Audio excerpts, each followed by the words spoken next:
Hi, everybody. Sorry about that. Happy Monday. Happy Canada Day. Welcome to It's Kim Live, where things are always interesting and tech does weird things. So please let me know if you guys can hear me, see me okay, if everything's working. I just want to make sure because my computer just did something a little bit weird. And that's always fun when that happens. Seems like everything's good. Seems like everything's good. Please let me know if anything weird happens, and I apologize if that is the case.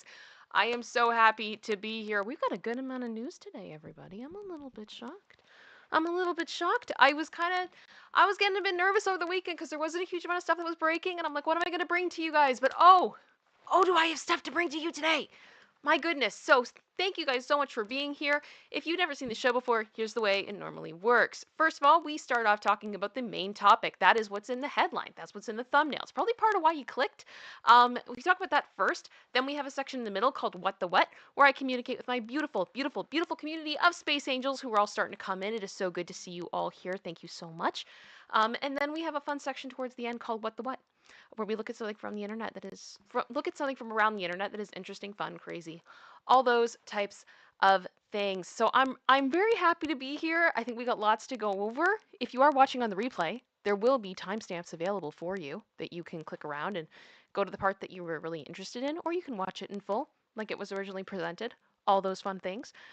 I did want to say thank you so much for the support that has come in for me. I did receive a PayPal from Heather last week, so thank you very much for that. And I also, yes, thank you very much, General Scott. I just got the PayPal that came through from you. Thank you very, very much. And I promised you guys that I would do this. It is the beginning of the month, so I have some memberships to give away. So there we go. There should be 5 new Space Angels now. Congratulations to all of you. I am glad you are all here. I do that at the beginning and the middle of every month. So it's always there for you. All right. Are we ready to go into the news, everybody? Because I am. There's a lot to go over. So let's do it. Okay. Let me get my PowerPoint up. Doop, doop, doop.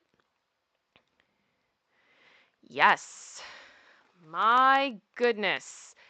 We have updates from the Diddy case, and we also have updates for Matthew Perry. Yes, thank you so much, General Scott, for the 5 gifted memberships that just come through. Welcome to the 10 new Space Angels of today. And Team Even, there you go. Thank you guys so much.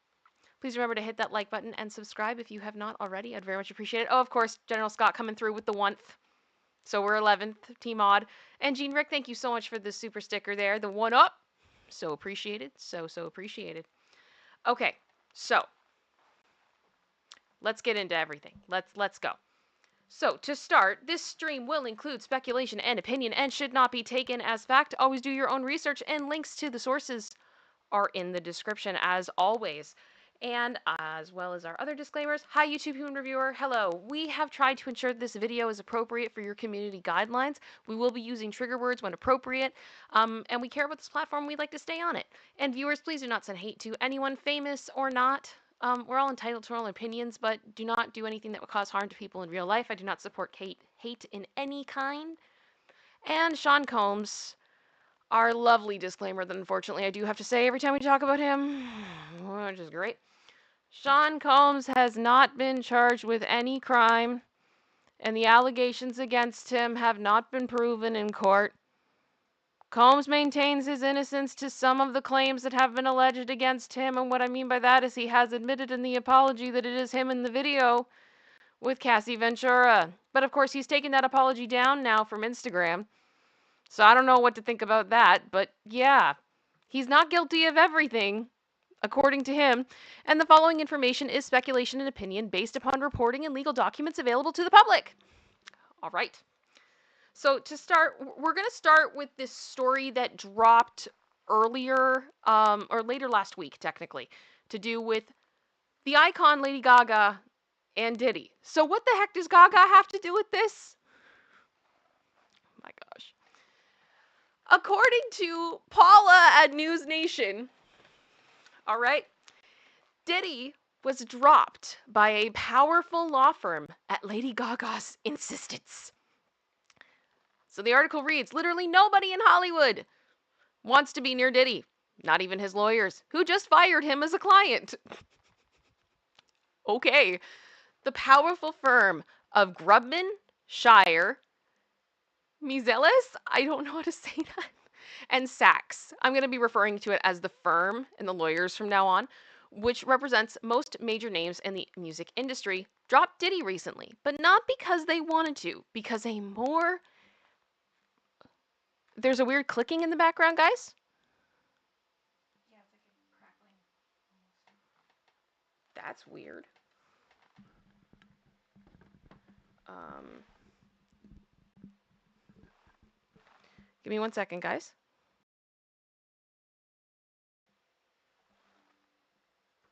Is that any better, or is the crackling still happening? Okay. Okay. I don't know why that would be happening. Very, very low, guys? Have you ever heard anything like this before? Still happening when I talk. Okay. It's static. Interesting. Interesting. I'm sorry, guys. Yeah, Diddy curse. General Scott, I think you might be right. I think you might be right. Still? Oh gosh. Okay. Um well, that's not good. That's not the kind of show I want to give you guys. Hmm. Not as bad now? Is it worth it for me to keep going, guys? Okay. Okay. Okay. All right, then I'm going to keep going. I'm going to keep going. I'm sorry. I like to make sure that everything is working properly. I don't know why it's happening, but I did have a weird sound issue before the show started. I'm wondering if that has anything to do with it. Um, Obviously not what I want, but it is what it is. Okay. All right. My apologize. My apologies to everybody. All right. So, the lawyers that represent most major names in the music industry dropped Diddy recently, but not because they wanted to, because a more powerful client refused to leave if they did not sever ties. And I'm sure you've guessed by this point that that client is apparently Gaga. The insider said Lady Gaga said she was leaving the firm if they didn't drop Diddy, and she's too big to lose. Okay. um, I just want to say right off the bat, we're going to get into everything about this shortly. I went pretty deep on this, guys, okay? So I know there's been some counter reporting. We're going to get there. But this, to me, doesn't sit right. I don't know how to explain it. There's something about that. I don't think that it's the whole story, if you know what I mean. Meanwhile, on Combs' IMDb site, the ever important listing for everyone in the industry, which lists the names of celebrities, agents, lawyers, press representatives, and more, has been scrubbed and had just Combs Global on it, with one employee, Combs. The Combs Global site itself appears to be a holding page with just a logo. And just last week, he scrubbed his Instagram account as well. And that's what I was referring to earlier, that he like scrubbed off everything on his Instagram, including the apology to Cassie. Although it seems that his ex was still functioning at that time. I don't know if it still is, but yeah. Okay. So, Combs has been with this law firm for over 2 decades and would often stop by his lawyer friend Alan Grubman's house when in the Hamptons. Mm. So they are besties. Allegedly. Allegedly. I don't know. But no matter how close the two once were, the firm represents some of the biggest names in the music business and can't afford Gaga or any of the other artists to bolt. In the first year of touring since post pandemic return, they did stadium run deals for The Weeknd, Lady Gaga, Bruce Springsteen, arena tours for Madonna, Chris Brown, Lizzo, and Nas, hugely successful tours for Lil Wayne, Carly Rae Jepsen, and Nav, and the critically acclaimed Vegas residency for Usher. There you go. We got Usher. Usher's in the building. Here we go. Which, for those of you who don't know, Usher was essentially like discovered by Diddy and spent a while living with him while he was underage. And there's a lot of questions about everything that went on with that. So that's a whole nother thing. And the highly anticipated debut headlining tracks for Lil Nas X and Zach Bryan, among others. The firm has also closed several of the largest catalog sales in history last year for some iconic artists like Springsteen, Paul Simon, Sting, The Estate of David Bowie, it goes on and on and on. Sarah McLaughlin's there, like everybody's here. A detailed message was left at the law firm with a secretary, and a rep for Diddy did not return texts. All right, so there was no statement to News Nation to counter this. Now, I found this to be kind of interesting because I don't believe, let me be clear, I don't believe that this is true. I don't. Because I feel like this is kind of a weird.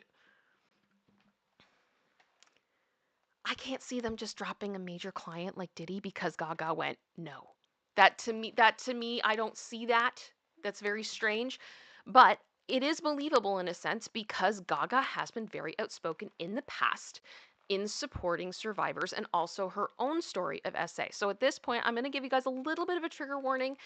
I don't think it goes super, in depth or crazy at all, but not crazy, but I mean it's not overly explicit. But I am gonna just share. Gaga did share her own story of SA a couple of years ago, where unfortunately she did experience an R, and it resulted in a pregnancy, which was ended, and she had what I've heard her say was a full psychotic break. And it was a really, really ugly thing, like really, really sad. But during her episode, she opened up about the aftermath of being ARD. She was 19. She said, I was 19 years old and I was working in the business, and a producer said to me, take your clothes off. The Million Reasons crooner recalled through tears in the episode, and I said no, and I left, and they told me they were going to burn all of my music, and they didn't stop. They didn't stop asking me, and I just froze. I don't even remember. Gaga then went on to explain that while she respects the survivors who do publicly reveal their attackers, she has decided not to name her heir because she does not ever want to face that person again. So I want to be very clear. I have done a good amount of digging into what she has shared about this incident. I do not believe that the unnamed music producer she is speaking of is Diddy. And I want to be very clear about that.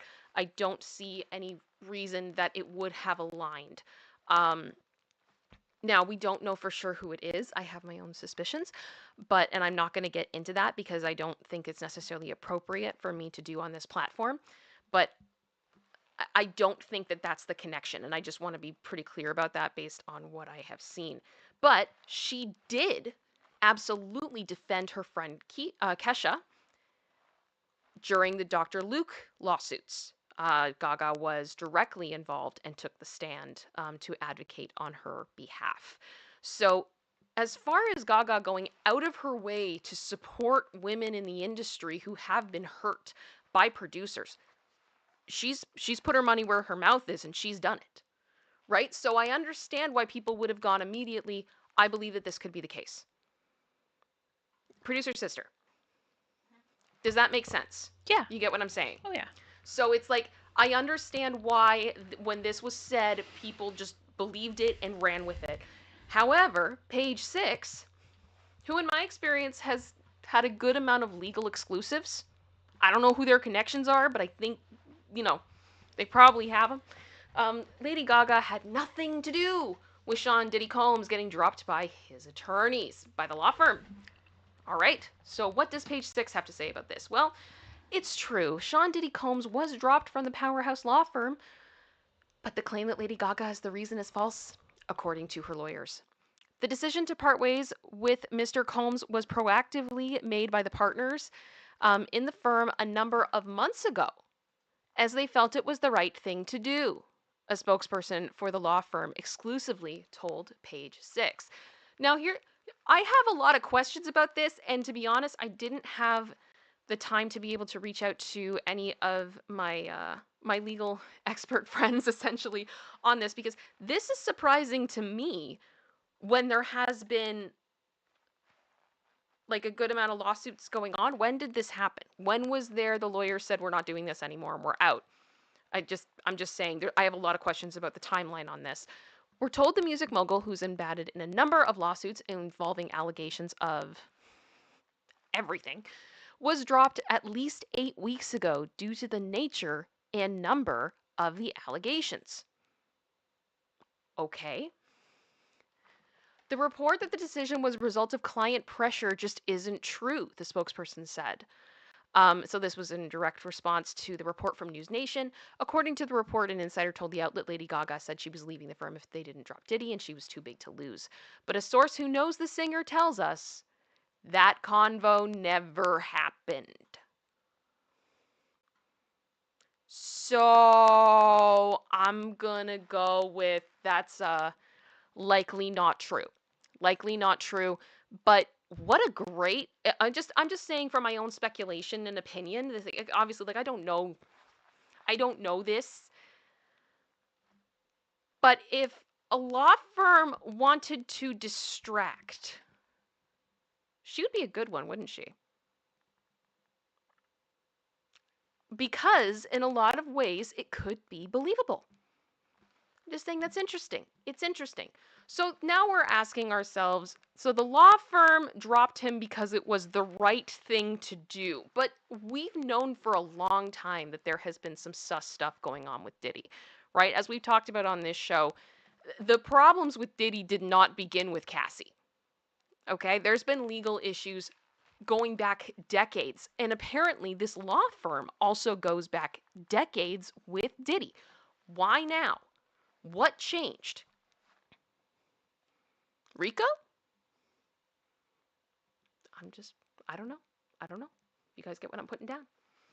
Several companies affiliated with Combs have parted ways with the disgraced hip hop star since his deviant A behavior became public last fall. And he's lost the key to the city. The video came out. He stepped down from Revolt TV. He's lost his like Miami Diddy Day thing too as well. That happened last week. And representatives for Combs and Gaga did not respond to Page Six for comment. So Gaga's just being quiet, and that's fair enough. So I started doing a little bit of digging because I wanted to see who are these people? Who are these lawyers? And how far back do they really go when it comes to Diddy? And I found this Variety piece that came out in 2019 to do with Diddy and these attorneys. And of course, it's this lawyer, meet the attorney who closes the deals for Lady Gaga, Sean Combs, and The Weeknd. And this this lawyer shared this photo. There they are. There they are. Back in the day. And according to the article, he essentially helped Combs found, I guess legally, the Daddy's House social programs in 1994. It was a New York City based organization providing recreational education for underprivileged and homeless urban youth. More recently, Combs has been involved with charter schools in Harlem and the Bronx. And the lawyer said it's always been very important for him to give back to the community. So here's my thing. We're going back to 1994. We're going back 30 years. Are you telling me they had no idea about any of this? 30 years. I'm just let me know. Put a 1 in the chat if you're seeing the red flags like I'm seeing. Okay? So, what I am seeing is there are some rumors, and I stress they're rumors. They're purely speculation. I have just heard them. I haven't seen any reporting on them to back it up at this time. That potentially, if these lawyers knew something that they should have brought to the authorities, they could be implicated in this. And it's really hard to represent someone if you're also implicated. Now, again, that could be completely wrong. The lawyers may have had nothing to do with this and had no idea and were equally as horrified as the rest of us when they found everything out. Giving them the benefit of the doubt. But I also have to wonder, potentially is another reason that he got dropped because he couldn't pay them. We know that there have been a huge amount of businesses who have split essentially from Diddy. I would assume his income stream has lessened. There's many different reasons why this could happen, but I truly do not believe, after looking at all of this information, that Gaga is the reason. And I hope that makes sense. I don't think she did this. Producer sister, is this sus? Not at all. It's perfectly normal. Yeah, no. I couldn't. I mean, for me, it was like I found this article and I was like, oh, okay, so I can establish that there definitely has been a timeline. Like, I'm literally just thinking from that perspective, like, maybe not even putting it in like the presentation, but putting it in the source document. Because, like I said, if you have questions about why I formed these opinions, how it got into this place, I put everything in that source document so that you can go and take a look at it for yourself, right? Because I want to be transparent. I want to be clear that this is where my speculation and my opinion comes from, right? But for me, this picture and just the fact that he provided it, I'm like, wow. Oh my goodness.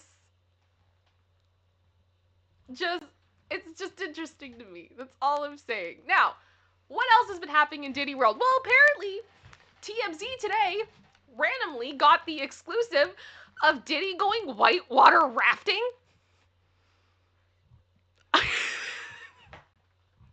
Can you imagine being in the situation like Diddy? All these lawsuits coming at you, and you go, you know what is a great use of my time? I'm going to go to Wyoming and go whitewater rafting. So, yeah, this is TMZ's great reporting on this. Of legally, some may say Diddy is up the creek without a paddle. Just play the Benny Hinn theme. Just play the Benny. Like, I can't even. But he's not looking at the least bit panicked as he paddles his face off, floating down a river, far from all of his problems. The embattled Bad Boy Records founder went whitewater rafting over the weekend in Jackson Hole. Not Jacksonville, Jackson Hole, Wyoming, and kind of looked like a natural. He appears to be with a couple of friends plus a guide, so he's still got folks in his circle, despite tons of fallout from the brutal Cassie video. There he is. I just have questions as to A, why this is news, and B, why does TMZ have it? I've noticed they seem to be the ones that have a lot of Diddy spotted walking around, town or, outside of his house or whatever. And speculation and opinion, I wouldn't be surprised if this was planted. Pay no attention to the story about me being dropped by my lawyers. I'm whitewater rafting. My head hurts. My head hurts. Yeah, so that's where we're standing on the Diddy situation. Definitely up the creek without a paddle. Things are not going well. I have feelings about all of it. I'm sure you guys do too.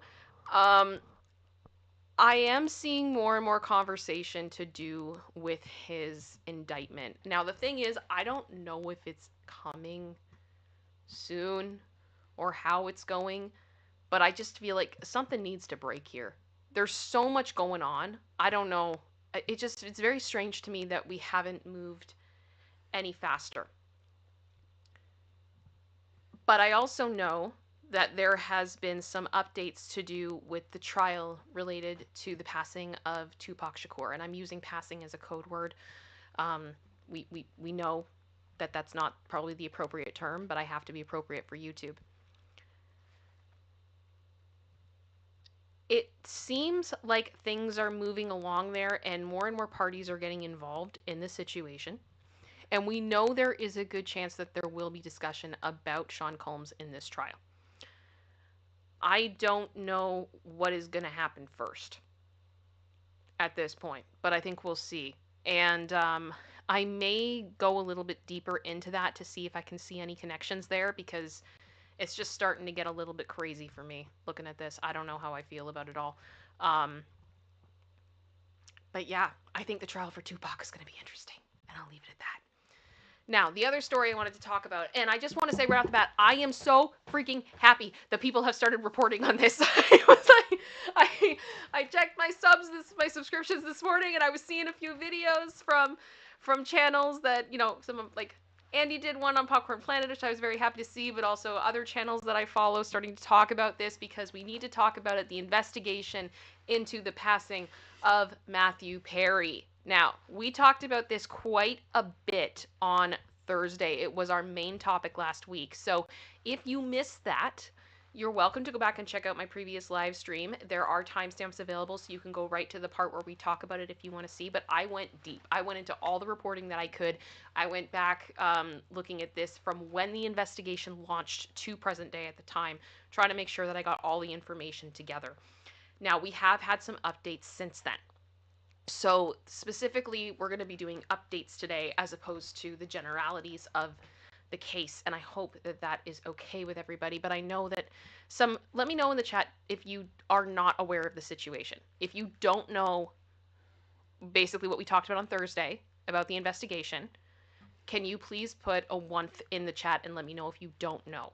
Because if we have a lot of people that don't know, I am more than happy to just explain briefly as we go how we got here, because I want to make sure that we're including everybody and that people understand what is going on here. So we will keep going. All right. So People put out a new article yesterday. They were the ones who broke the news that apparently multiple people could be charged in the passing of Matthew Perry. So I see Wancho just put in a one. Okay, fair enough. So basically, Matthew Perry passed away in October of last year. We believe that it was essentially an OD mixed with drowning as well as a heart issue that was combined of using a drug that we are going to be calling K. It is currently on the screen. You can read that. And another medication that we're referring to as B, which I'll let you know if that does come up and you can see it. But essentially, the combination of it all together, him being in a hot tub taking that, and him passing out. And ultimately, that is what led to his passing.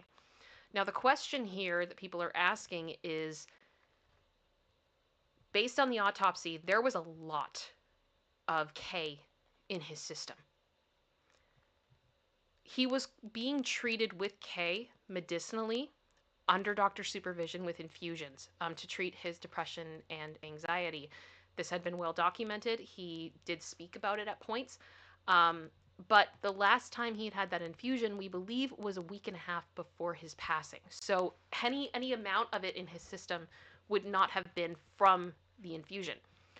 So that would basically leave us to deduce that he took some. He took some of K. But the amount he took is concerning, which has led people to go, how did he get that much? Who gave him that much? How did this happen? There also wasn't anything illegal found in his home when police came in after his passing. So there's a lot of questions here, and it has people wondering, is this going to be another situation similar to what happened with Michael Jackson, what happened with Mac Miller, the idea that if people are being prescribed or given medication or substances that are not safe in unsafe levels, all those types of things, do they hold some responsibility in the passing of the person?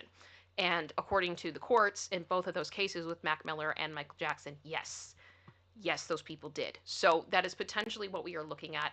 And People has put out this article to let us know what they think could possibly be happening next based on experts. I got to take a drink. My throat is like dying. Sorry. 1 second.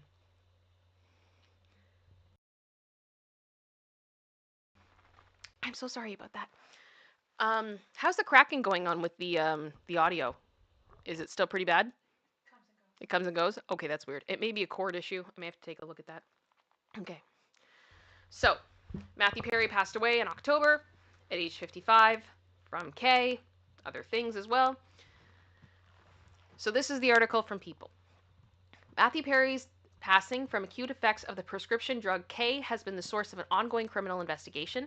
For 7 months, authorities have examined where the actor got the powerful medication. Now, I think that that's important right there, because the investigation was last I had heard, was fully launched at the end of May. But they're saying that this has been going on for 7 months. That changes the timeline. They've been going at this for a bit.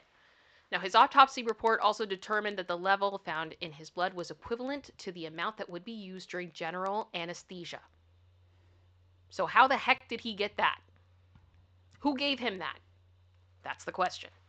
A law enforcement source close to the investigation told People this week that multiple people should be charged in connection with the probe handled by the LAPD, DEA, and the U.S. Postal Inspector, which, according to the source, was nearing its conclusion. Okay. So the source says that the U.S. Attorney's Office will make the ultimate decision on whether or not to press charges. But what charges might someone face? And why? So we're going to get into that now. This is the California branch of the Drug Enforcement Agency involved in the investigation. Experts say that the federal authorities may be looking at distribution of a controlled substance resulting in the passing or conspiracy to distribute a controlled substance resulting in the passing charges following his passing. I'm sorry, I have to be careful with trigger words. I'm trying YouTube. I really am. I'm trying. I'm trying. I'm trying. I'm checking to make sure if you guys are mad at me yet. You're not mad at me yet. Good. Okay, we keep going.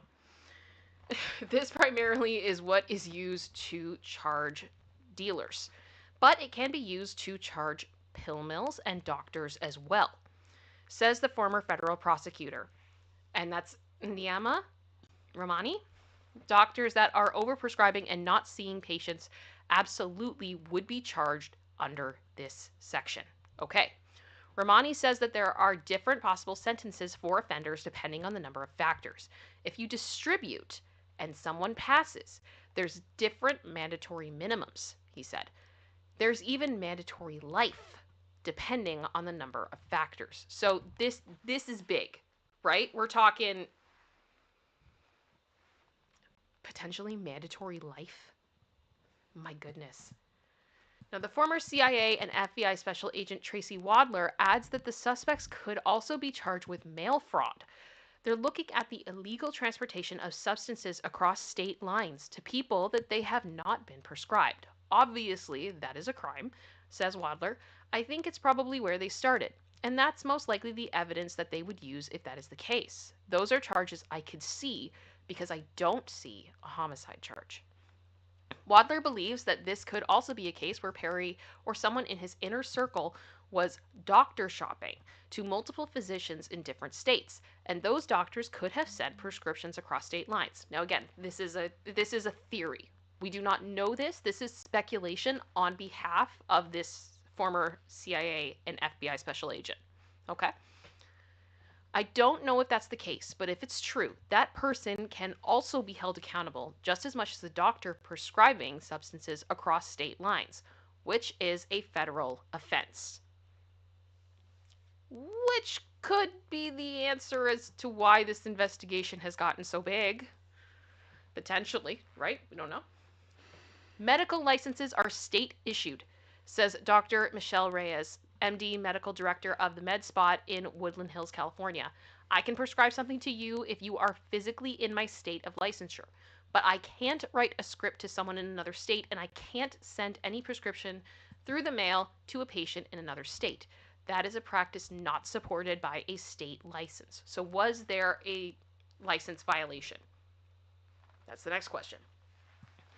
In May, an investigative source with the LAPD told People that the department had been working on the case since December of 2023, and they had turned it over to the U.S. Attorney's Office in Los Angeles. The department public information officer responded no comment to People's inquiry on the status of the investigation last week. All right. It could take a year or more for charges to be filed. You're dealing with federal agencies, so it takes a while. I mean, we're watching the Diddy investigation right now. I think. Oh my gosh. Like, really, it can take a while. One case I worked on took 4.5 years. They had to convene a grand jury. Then they present all the evidence. And then the grand jury decides if they want to indict the person or multiple people and press charges. Once indicted, they can make arrests. If not, it goes back to the state and they can decide to proceed or not. Mason says the U.S. Attorney's Office runs a task force that investigates and prosecutes OD cases in the Central District of California. That includes Los Angeles County, where Perry passed away. Anytime there is a passing, you're going to have an initial police response and investigation, says Mason. If somebody passes of an accidental overdose, there should be an investigation into where those substances came from. If the initial investigating agency, if it's the LAPD, they might notify the DEA. And they might notify the DA's office. They might notify the U.S. Attorney's office. The normal practice is to try and do an investigation into why people passed and if they passed in a way that might be criminal. Okay. Unfortunately, there are way too many overdoses in LA County and across the country every year for all of them to be thoroughly investigated as Mason. So this one, because of the high profile nature of the descendant, surely drew more attention than a lot of others. But in theory, we should investigate every time someone passes of an overdose where the substances came from. We're going to revisit this concept in a little bit. And that's I told you this investigation is serious. It's serious. And I know, and this is part of, I get frustrated because I feel like people are focusing on the wrong things. So last week we found out that Brooke Mueller, who is Charlie Sheen's ex-wife, had been approached by police on multiple occasions, allegedly, to give information. Reportedly, she had a cell phone and a laptop seized, but she has been fully cooperative and has hired criminal defense attorneys at this time, allegedly, to help her through this process. But there also was another comment that an insider gave saying that they don't believe that she has anything to do with this whatsoever. It's just that she was in contact with him and may have been able to give information to federal agents, possibly regarding where things may have come from. That was my understanding based on what I read. I do not intend to demonize this woman. I know everyone is looking for someone to blame, and of course we have someone that we can throw blame at. Okay, fine. We don't have any evidence to think that she is responsible. That's all. I want to make that very, very clear before anybody starts judging this woman. Now, I thought it was interesting because the Daily Mail started reporting that Brooke Mueller was reportedly romantically involved with Perry nearly 2 decades ago. And this is information that has come from Perry's ex-girlfriend, Katie Edwards, who alleged that she and Mueller dated him simultaneously after the three of them met in Alcoholics Anonymous. And this has now become a big article. Quite bluntly, I don't really understand why this is really news. I just don't. Like, guys, I don't know if you know this. 20 years ago, Matthew Perry dated people. He wasn't married, and he dated people. And he dated multiple people, but he told them that he was dating multiple people. Top story. Matthew Perry dated someone. Like, I just... let me... Throw one to the chat if you get what I'm saying. To me, this is not relevant to the investigation, but that's just my opinion. Maybe I'm wrong. Maybe I'm going to eat my words on that one. I'm not shocked. I'm not shocked. Now, what I was surprised about was I didn't know this. Family friend says stepdad Keith Morrison is a driving force behind the criminal investigation into Matthew Perry's death. So first of all, Keith Morrison is Matthew Perry's stepdad? Like Dateline? NBC? Keith Morrison? I didn't know this. I had no idea that this was a thing. And I don't know why I didn't know this. This was a lapse in my own judgment, but I did not know this. So, a longtime family friend of Keith Morrison says the local news reporter turned Dateline NBC true crime TV legend is most certainly pressing for justice behind the scenes of the relentless multi-agency criminal investigation into his stepson Matthew Perry's K-related passing last fall. In Touch has exclusively learned. Yes, okay, I'm so glad I'm seeing you guys in the chat be like, what? What? Yeah. Yeah. Also, Keith Morrison, like, also very, very present in Canadian media as well. There's been some stuff there. I saw apparently Producer Sister. Mm-hmm. I read that apparently he had an interview scheduled with the Prime Minister. Okay. And he made a joke. And the Prime Minister pulled out of the interview. Come on, guys. It's a joke. I can't. I'm saying that not hearing the joke to know that it's not like super what's offensive. His face? But... Like he made a joke like, "Oh, we're just interviewing what's his face" or something like that. Was based on what I read, and the Prime Minister was like, "No." So it's not really like I'm hesitant to condemn without hearing the joke. Because I know. things can be taken too far. far. I don't think it was that bad. I need to do more digging, but I couldn't stop laughing. If it's something like that, it's a joke. And I'm like, it's Canada Day. I'm gonna take a moment to be like, you know, like Matthew Perry has Canadian heritage as well, but I'm like, yeah, all the Canadians up in here, we're just having a moment. Oh gosh. Oh boy. Something I do love about our country a lot of time, we really, just in general, we don't tend to take ourselves super seriously. Nope. It's, we make jokes. This is what we do. If you have any doubts about that, the closing ceremonies of the 2010 Vancouver Olympics, Michael Bublé came out as a Mountie. Like, iconic. So funny. Iconic. So funny. Yes. It's beautiful. Exactly, Medora. Yes, Bill Hader on SNL about Deadline. This is exactly who this is.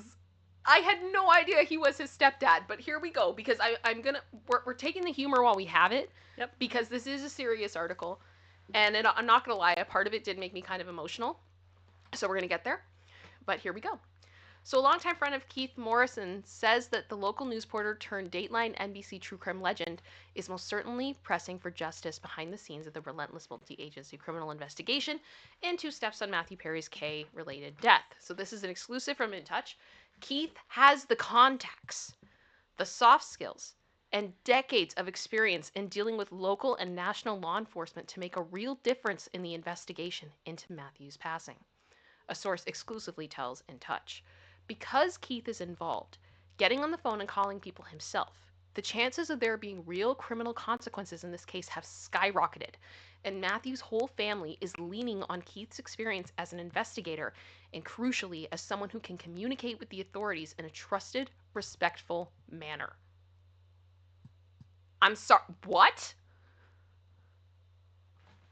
This was not what I was expecting when I reported this the other day. I'm just saying, it really, I'm excited though.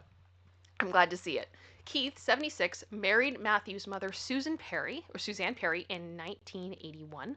The Friends alum was just 12 years old at the time, and his stepfather-stepson duo became close over the years, which is why the Dateline correspondent has been a key player in the investigation. Keith isn't doing this for the glory, though, the insider continues. He loved Matthew like a son and doesn't want his passing to be in vain. So, how Matthew passed away, I don't think we need to read that again, but they get into that. Another source says, when he was alive, Matthew wanted his tough addiction battles to serve as a warning to young people against abusing substances, and the intensity of this investigation allows that mission to continue.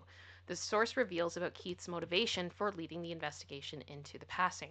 This isn't about getting revenge on the people who got Matthew his meds or substances. I have to censor, I'm sorry.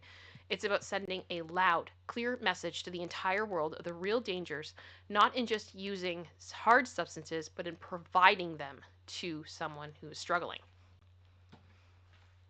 And I'm like, this is crazy. As sad as a situation as this is, the extended Perry family is very lucky to have somebody with Keith's knowledge base on their side, the first insider tells In Touch.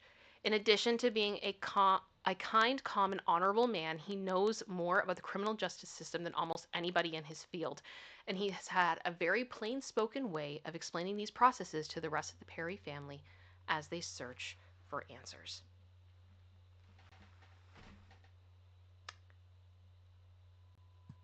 And that are the main stories today. I didn't think we were going there with Keith Morrison, but there we are.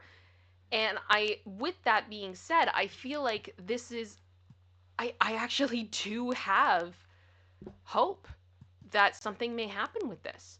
Because like the article we had read previously said that not all of these investigations really go as far as probably they should because of how many ODs unfortunately happen, especially in LA. So maybe this will end up being a good thing, right? And I'm not saying that the passing of Matthew Perry is a good thing. It's a tragedy. But if something good can come out of this, I think that's a beautiful way to not only honor his memory, but also to continue his quest, essentially, in helping people that are struggling. So I wanted to share all of that with you guys. I feel like that's more the important story, not that he dated Brooke Mueller, but that's just my opinion. Whatever. And with that, we're in halftime. How's everybody doing? How is everybody doing? Oh, Pure Plant Potions. Thank you. Said makes my blood boil. Glad you're shedding light like this. Thank you so much. I do appreciate that. I was really frustrated that I wasn't seeing more press on this story because like why would you not? Why would you not talk about this? It's Matthew Perry. He was one of the biggest stars on the planet for years. He had one of the biggest television shows in history. This is a big deal.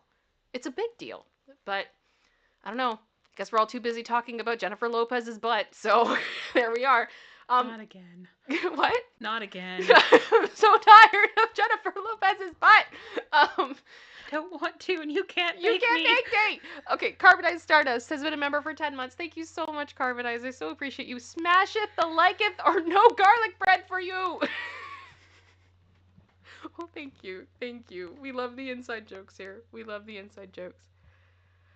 Oh gosh, and I just saw it come through. We're not going to be reporting on it a huge amount at all because I haven't been following it, but apparently the judge, according to the Pascal show, the judge has declared a mistrial in the Karen Reed murder trial. No. Which, for those of you that don't know, is a trial that has been going on for weeks. I have no idea what that means going forward. That whole thing is a dumpster fire. That whole thing is a dumpster fire. It is insane. It is literally insane. Dreadnought just asked, it's at ItsKim, how far are you from your 26,001th subscriber? We're less than 100. I'm just going to double check quickly for you. I can give you an up-to-date number. We're 25,937. This is going to be the hard one.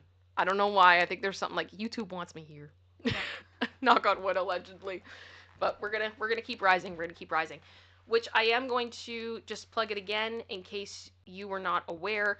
Not this week, but the following week, there is going to be a big trial for Alec Baldwin, who is being charged with involuntary manslaughter for Helena Hutchins, and this is to do with the Rust shooting incident. I am going to be streaming alongside Andy on Popcorn Planet. We're going to be streaming the whole trial.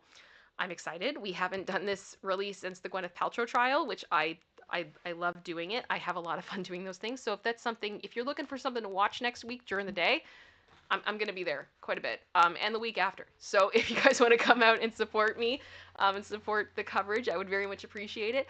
And I think what we are going to do next week is Monday, potentially. When we do our live, I want to do a little bit of like a summary. I'm hoping I'm going to have time to put it all together. But just letting everybody know, how did we get here? What are we expecting? How is this all going to go? So if you are behind on what has happened so far in the prosecution, what happened with the armor, all those types of things, I will bring you guys up to speed on that one before the trial begins. Let me know, and put a 1 in the chat if you're interested in that. Let me know, because I gotta figure out how deep I'm gonna go into this. I'm rewatching the armorer trial now, and it's a lot. Prosecution's spicy too. Like, there were literally like points so far that I'm watching that the lawyers on each side are just screaming at each other. Like at one point they're doing like a cross-examination. It's like, can I cross-examine the person, the witness? And the other lawyer just responds, yeah, you can if you're doing it right. Like, that's the level. And I'm like, what is gonna happen in this law? What is gonna happen in this trial? Because people got feelings. People got feelings. Yeah, I think it's definitely something we've been talking about and looking at, because there is a ton of stuff that has happened, both leading up to the event that happened, Yep. the tragedy, after that, then the armorer's trial. There's so many things that have occurred, and we've been looking on YouTube and other places trying to find more of a compacted summary of That what happened. Isn't like 5 hours long. Yeah, everything is hours upon hours long. Like, one day's trial summary is a 3 or 4 hour video. I'm like, oh my goodness. Yeah. Not everyone has time for that. So Yep. We'll go from the there. hope is to try and meet that gap of something that it may not be 15 or 20 minutes because there is a lot to There's get a lot to through. cover. However, um, hopefully we can get it to a point that it's not 4 and 5 hours. That'd be cool. That's the goal. That's the goal. Because You it know. is very complicated. There's a lot going on. There's a lot of factors that led to what happened. It it definitely wasn't just something went wrong on that day. There was a lot of buildup. So So we do have one other thing we wanted to go into in halftime. Producer sister, are you ready? oh gosh. Producer sister discovered an opinion piece that came out on the 27th of June, last week, about Taylor Swift. Now, I know not everyone is a huge fan of Taylor Swift, and I'm sure many of you are very sick of hearing about her. However, I think even if you aren't a fan of Taylor Swift, there may be a part of this article you might be interested in reading, because I have never read an opinion piece quite like this. And I will say, to preface, as a 34-year-old woman who has not had a child, I'm offended. Yes. Because essentially what the article is, let me head over here, is saying that Taylor Swift is not a good role model because she hasn't had a baby. This is real. Yep. This is real. Yep. So, producer sister and I kind of wanted to talk about this a little bit if we had the time today. So I'm going to read you guys some of this. Here we go. You guys ready? Taylor Swift is not just a pop icon. She's an economic powerhouse of epic proportions. When Taylor Swift comes to town, the excitement grows and the cash flows. In fact, Swift is so influential, she even birthed a new branch of economics called Swiftonomics. And her current tour, the Eras Tour, has proven to be a veritable gold mine for host cities around the world, generating hundreds of millions in revenue and creating thousands of temporary jobs. I'd also like to put in there that every city that Taylor has visited, she has donated insane amounts of money. Yeah. Like, she's broken the record in multiple cities from what I've read. A lot to do with hunger and things banks. like that. Food banks. Food banks are the big so one. she is, and then on top of that, she's also been giving her own staff members like 6-figure bonuses. Not salary. Bonuses. So, yes, she's making a lot of money, but she's also turning a lot of it around and sending it right back out to people, okay? So, separate from all of that. Yeah, okay. The Americans' merchandise sales are absolutely astronomical, with devoted fans known as Swifties eager to buy anything associated with her brand, and I mean anything, from t-shirts to vinyl records, keychains to phone cases. I love how that's like a dramatic list to this person. Like basic merchandise that most artists have? Yeah. I'm in shock. Her endorsement deals with major brands also bring in inordinate amounts of money. When Swift endorsed a product, it doesn't just sell, it thrives. A decade ago, she practically introduced Diet Coke, a then incredibly tired brand, to a new generation of consumers. Taylor Swift wields immense power. 10 years ago, like roughly, maybe a little bit before that, I was in college, and I drank Diet Coke every day. I was nowhere near the only person my age who did. People were aware of what Diet Coke was. I don't know where you were, sir, but okay. Although her economic impact is extremely beneficial, it's worth asking if Swift's influence extends positively to other areas. More specifically, is she a good role model for girls in the US and beyond? Numerous pieces have been written explaining why she is, and I would like to offer some pushback. And that's when you should have known. You effed up. Right all there. Downhill. That's when you should have known. Swift is now the most influential celebrity in America. Her popularity is staggering, and her position as a cultural colossus is unquestionable. But at 34, Swift remains unmarried and childless. A fact that some might argue is irrelevant to her status as a role model. but I suggest it's crucial to consider what kind of an example this sets for young girls. A role model, by definition, is someone worthy of imitation. While Swift's musical talent and business acumen are clearly admirable, even laudable, we must ask if her personal life choices are ones we want our sisters and daughters to emulate. This might sound like pearl-clutching preaching, but it's concern rooted in sound reasoning. No. Sure, Jan. I love random Iowa. Good for her!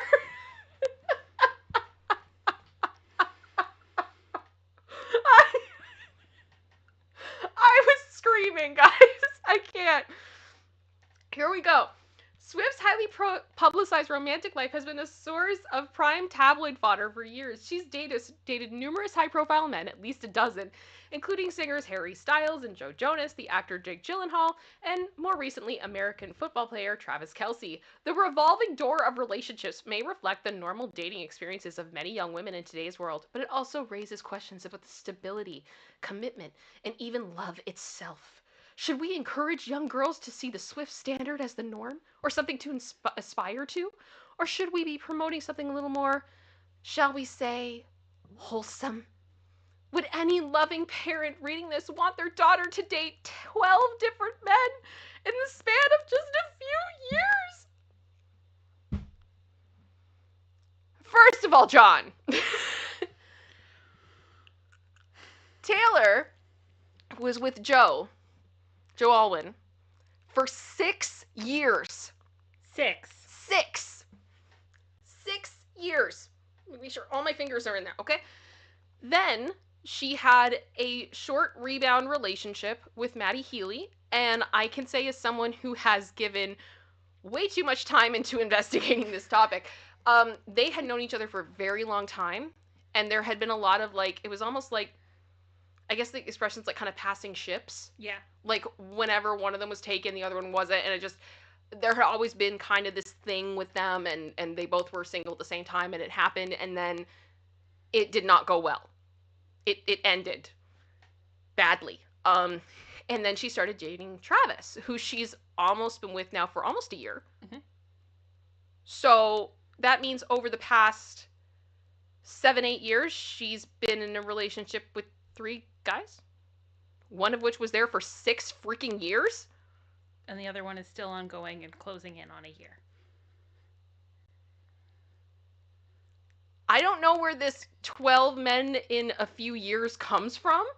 And are we really judging people by their dating relationships that they had in high school age and College age? Because, you know, so many relationships during that period are long term, and it has nothing to do with the fact that you're growing and finding yourself and maturing, and nothing to do with the fact that for her, as she rose to absolute superstardom, that maybe her life would have become more complicated, and there would have been things that you could never anticipate when you started to date her that you might realize midway through the relationship that this is not going to be compatible with who you are as a person, and you had no idea that that would potentially happen because of situations.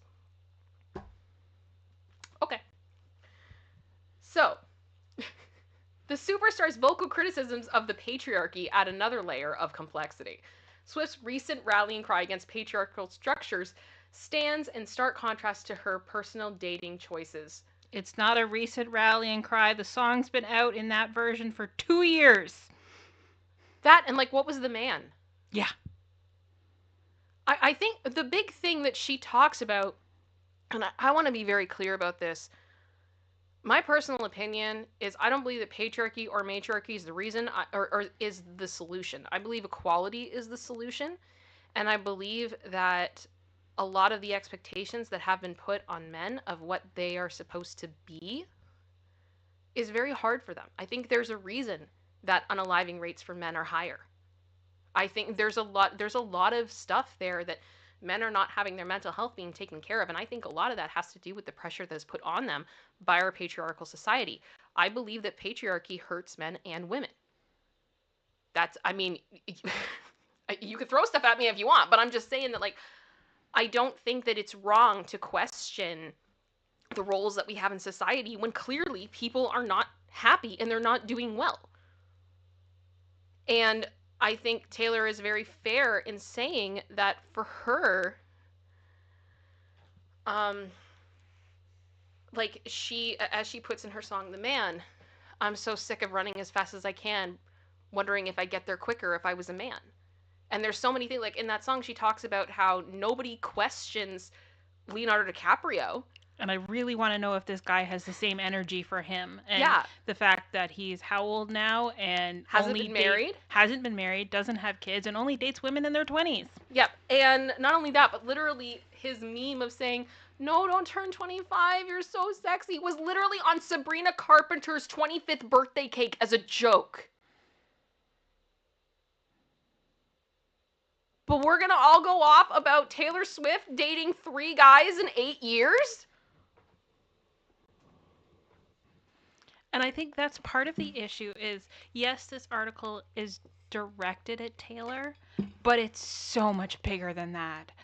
They're using her as a scapegoat for this ideology, but they're talking to everyone. I think we They're just, talking yeah. about all these women who have chosen or not chosen for so many different reasons to be in their 30s and not have kids and may not be married and all those kind of things.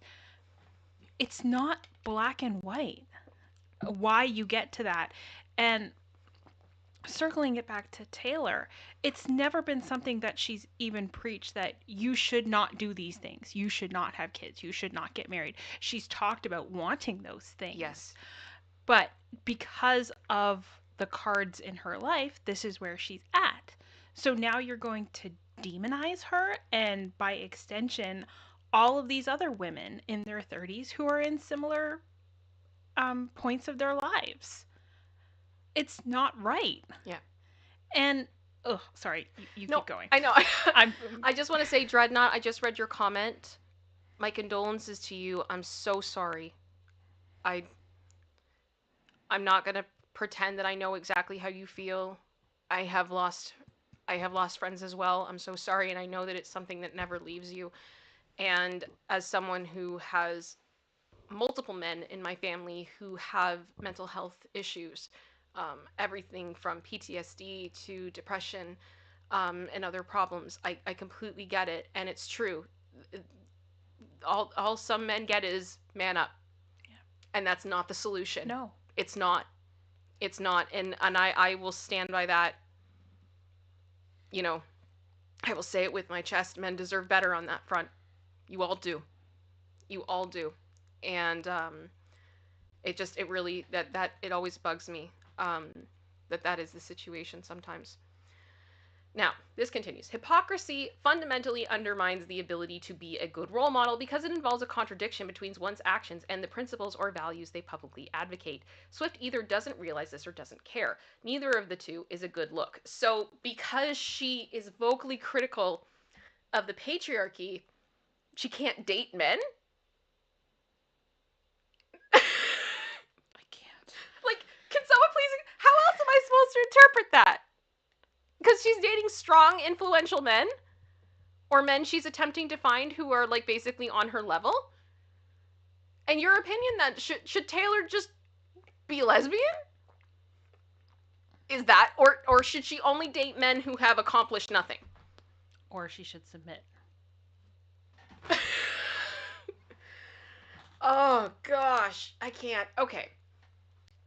Yeah, neither of the two is a good look. Bro, this is not a good look. Mm-mm. With her massive global following, 283 million followers on Instagram, and 33 million TikTok disciples. Oh, disciples.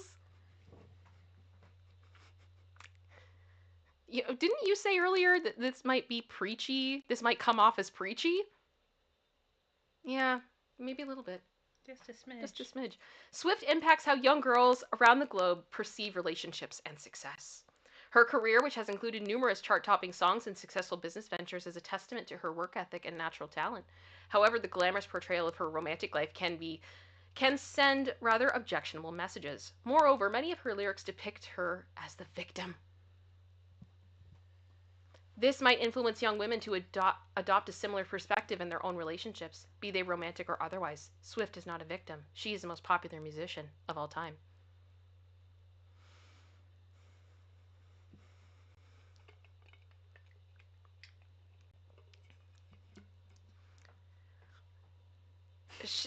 Katie, I just saw we need frou frou. Here's what I'm going to say about that. I understand that there are some people that feel that Taylor Swift presents herself as a victim.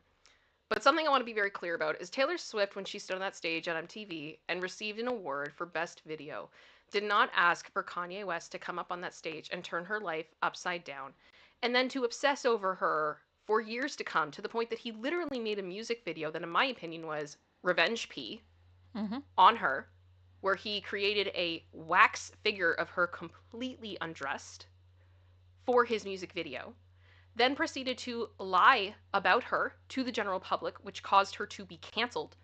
Um, and she fled the country for over a year, I believe, Mm-hmm. to hide from the hatred that she got, which she ended up being completely vindicated in that, because the original audio of the phone call that was used to cancel her was released, and it turns out she told the truth the whole time. And then on top of that, all of her masters got stolen from her, essentially, in my opinion. There's a whole documentary about that now, apparently. I haven't seen it yet. No, I haven't seen it either. But yeah, but instead of staying a victim, what did she do in both of those situations? She embraced the label she was given of being a snake by Kim Kardashian, did an entire record about it called Reputation, where she very clearly called it out and went, "You don't get to define me. You don't get to define me. Period. Period. Here's my reputation." And she completely took it back. She took back her power in one of the biggest ways I've ever seen. And then after her music got taken from her, she has re-recorded it to get her rights back. She has been an image of a woman who has been hurt and has been wronged, and not crying in the corner. She got back up and she took back her power. And that is how she became the most popular musician of all time. So I don't call her a victim. I call her a survivor. But that's just my opinion. But stay on that line of thinking if you want. Swift's numerous high-profile relationships, while private matters are constantly in the public eye. That's not really her fault, but okay. New romances become media-feeding frenzies, while breakups fuel the gossip columns. This cycle of brief, intense relationships can unintentionally glamorize a type of romantic promiscuity. There you go. Where partners can be replaced as easy as toilet paper!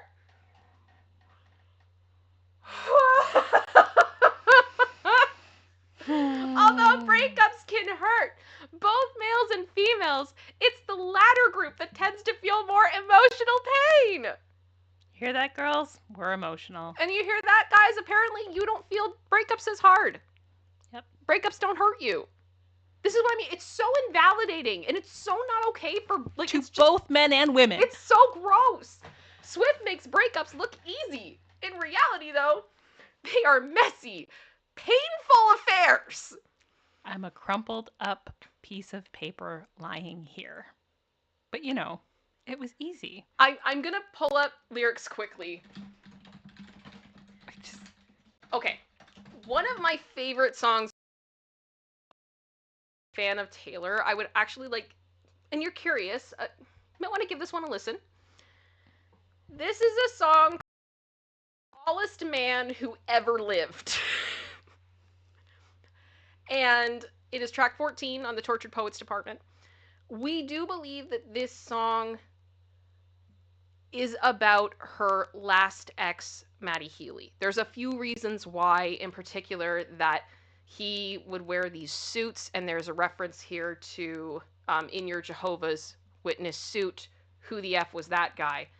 And this whole song kind of goes through a pretty painful breakup. And so yeah, you hung me on your wall, you stabbed me with your pushpins, and public showed me off and then sank into stoned oblivion. 'Cause once your queen had come, you treat her like an also-ran. You didn't measure up to any measure of a man, and I don't even want you back. I just want to know if rusting my sparkling summer was the goal, which again is part of why people think that that's a part of, like, that this is about Maddie, because that could very easily be a reference to her Eras tour last year. Also, some of the choreography when she performs it is mirrored in some of his band's choreography. Yes. And basically what we believe, what some people believe happened in the relationship, and again, it is all speculation, is basically they were on again, off again for so long, ships passing in the night, it just didn't work out. He had been so vocal about wanting to be with her. They got together, and then he ghosted her. And she was a mess. Because she thought, this one relationship she'd had that had gone on for so long, she fought like crazy to keep it. It was messy. Um, it seems like there was a lot of mental health issues going on, and she thought maybe this was it. She'd finally found her happy ending, and it wasn't. It all blew up in her face, and she was a mess. And she wrote this bridge. I want to ask if you think that this is someone taking a breakup, in stride. This is toilet paper. This is easy. Were you sent by someone who wanted me dead? Did you sleep with a gun underneath our bed? Were you writing a book? Were you a sleeper cell spy? In 50 years, will all of this be declassified? And you'll confess, and you'll why you did it. And I'll say good riddance, because it wasn't sexy once it wasn't forbidden. I would have died for your sins. Instead, I just died inside. And you deserve prison, but you won't get time. You'll slide into inboxes and slip through the bars. You crashed my party and your rental car. You said normal girls were boring, but you were gone by the morning. You kicked out the stage lights, but you're still performing. And in plain sight, you hid, but you are what you did. And I'll forget you, but I'll never forgive the smallest man who ever lived. Easy breakup. Yeah, no problem at all. Yeah, it was fine. She's good. Not a problem. She's fine. Like, what are you even talking about?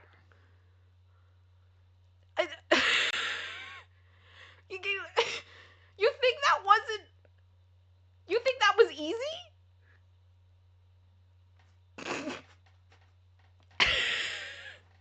Thank you, Sarai. This is intense. And that's what I mean. And that's what... Jennifer, is she angry? Yes, she is. Yes, she was. She was incredibly angry. It's... And when she does it live, it's like a battlefield. Yeah. Where she collapses at the end. She's getting banged. Yeah. Throughout, like, the lights, she goes down, the lights simulate that's happening, all those kind of things, so. Yeah. And the thing is, like, to me, that's the most brutal bridge she's ever written. That's up for debate. But I mean, All Too Well as a song did not show breakups being easy. Yeah. A lot of them. I always think of, oh, what's it called? The Moment I Knew. The Moment I Knew, and my husband. The first time my husband heard that song, he was just like, he's so mean to her. How can he? Anyway, but yeah, it's a whole thing. So, let's keep going. Young girls look up to, dare I say even worship, Swift. They view her as much more than just a musician. The narrative of her romantic life, widely publicized and so often sensationalized, presents a certain image of what modern relationships should look like. This isn't about moralizing and about discussing the values we wish to instill in impressionable individuals. Okay. While it's true that young men need better role models, the same is equally true for young women. Swift and Kelsey may last, and I hope they do, but judging by her record, the odds aren't great.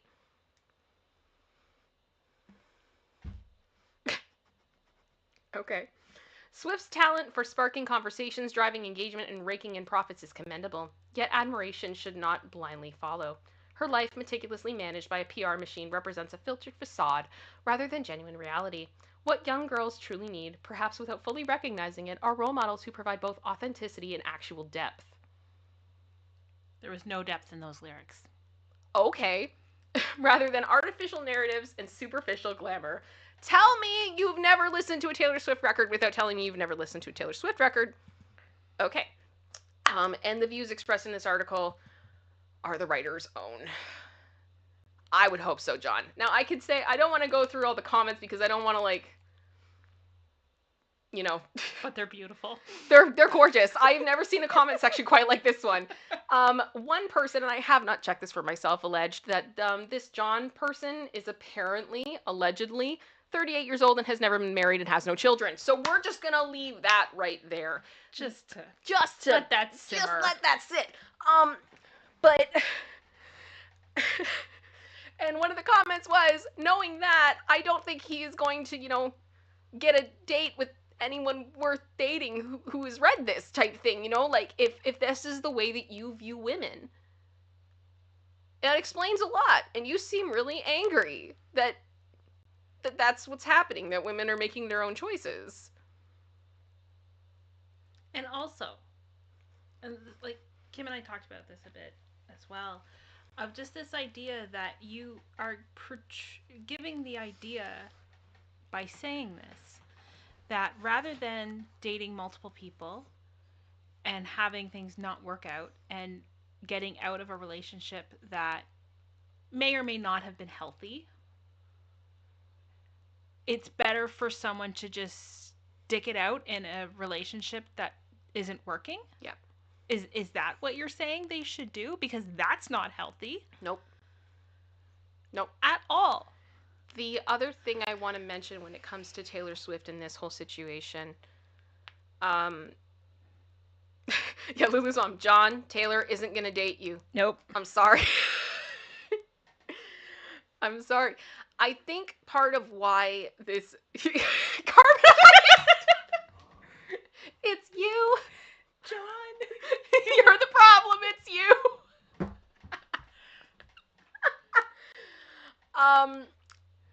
Okay. I want to be very clear here that I respect Taylor. I obviously do not know her as a person, but I would never want to, as with any celebrity on this show, I try to think about, would I be embarrassed of saying what I'm going to say in front of them? Basically, would I say it with my chest? Would I say it with my face? To them, to their face. And something about this that really bothers me is that a couple years ago, due to a specific song that she released, called Bigger Than the Whole Sky, it has been speculated that Taylor may have suffered a miscarriage. And she has also been open about wanting to have a family And get married. and get married. Clearly, her life presents multiple challenges that the average person does not have to deal with. You know, we all don't have to be traveling in armored SUVs everywhere. Um, all those types of things. She goes through a lot. And I think some of those things for her, maybe if she had had a different life, maybe those things would be in her life at this time. But I don't think that the reason that she's not married or doesn't have children isn't because she wants to. And publicly shaming her for not having a child is just disgusting. Because there are millions and millions of women who want to have children who can't. And there's even more women that probably want to have children but are terrified to because they can't afford it. There's so many reasons why women may choose to not have a child. And ultimately, John, they're none of your damn business. And to reduce a woman's worth, regardless of everything else she has accomplished, to the fact that she is unmarried and childless is disgusting. Yeah. And I say this just on behalf of myself. I'm 34. I am married, but I do not have kids. I'm unmarried, no kids. And not having kids has been my choice. And it's one that I've made for various reasons. And I'm not planning on having children. And ultimately, what it boils down to is A, health complications, B, money complications, and C, it was never something that was incredibly important to me.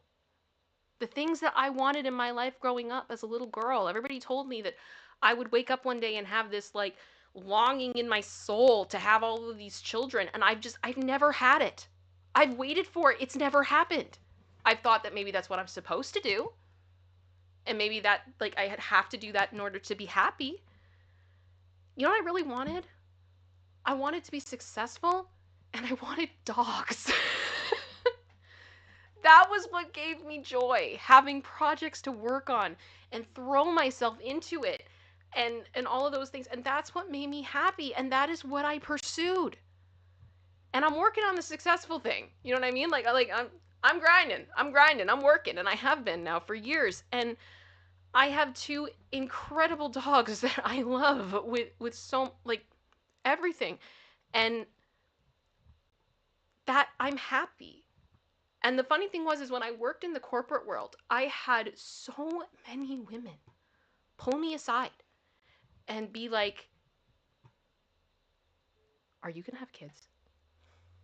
And I'd be like, I haven't really decided at this point. And I'm like, I don't know. I'm kind of just focused on my career right now. And I literally had one woman lock me in her car and look at me. And she just said, I have two kids and I love them. Do not get me wrong. But if you don't want kids, don't have them. Don't do it. And I was like, I feel like I constantly am hearing these two dialogues of everybody going, you have to have children to be happy, but then all these people that have children are not happy. And I'm like, why are we trying to formulate happiness? Why is it that you have to have husband, baby, white picket fence in order to be happy? Do you know how many people have done that and have been miserable? Mom just texted me. Apparently, you wanted a couch. Yes, I wanted a couch. Yeah, no, that's because when I know exactly why she said that. What I said to my mom when I was younger was that by the time I was 25, I wanted to own a couch. And she was like, well, what does that mean? And I said, well, realistically, I'm probably going to have a lot of student debt. I'm probably going to be renting because I'm not going to be able to afford a house of my own. So I'm not going to own a house. I'm going to be like paying off my car, or I'm going to be leasing a car, or I'm going to be on public transit. So I'm not going to have any of those assets. But there's a lot of people that buy furniture and put it on payment plans, and they're paying off the furniture in their house for years. I want to just own a couch. I want to own something of my own that is mine. And that was my point to her, that I'm like, I just wanted to have something that was mine and mine alone and not owned by anyone else or on credit or anything like that. Does that make sense, producer sister? Mm-hmm. Yeah. So I'm just, for the record, thank you, Linda. A couch is a smart choice. You could sleep on it. You could eat on it. Yep. Do so many things. You can entertain. There's room for activity. You gotta get yourself a couch. So much more room for activity. Yeah, Anita just said I'm 55 and I just bought my own couch. It's a great feeling. And I mean, I'm so tired. I knew so many people that embraced that whole like perfect family image and did all of that stuff, and then at the end of it all was a lie. It all was a lie because they weren't happy. And the thing is, though, if that's what your dream is, good for you. Get it. That's Go amazing. That it's amazing for you, and no one should make you feel guilty, yes, or less than for having that dream. That's the whole point. It can be whatever you want it to be. Yep.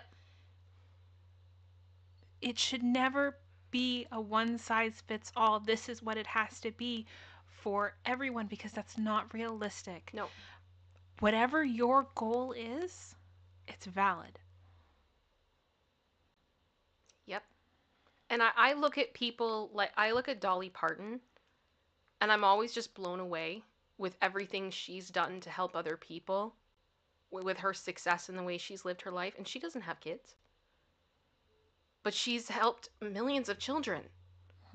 Right? Like, it's, everyone has a different life path, and I love you guys making pivot jokes and couch jokes. I can't in the chat. You guys are killing me.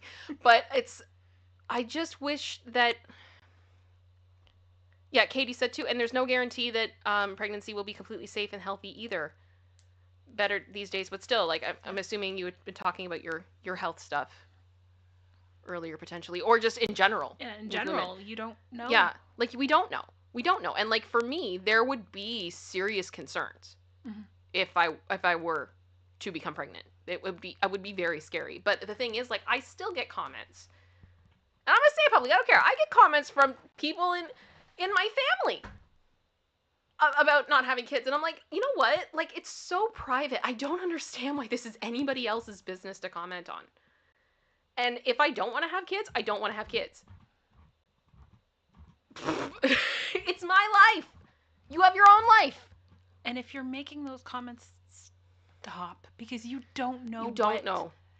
How do you know that the person you just made that comment to isn't desperately trying to get pregnant and can't, or just miscarried? And if we're going to make Friends references here, if you're a casual fan or not a fan of the show, you probably don't know.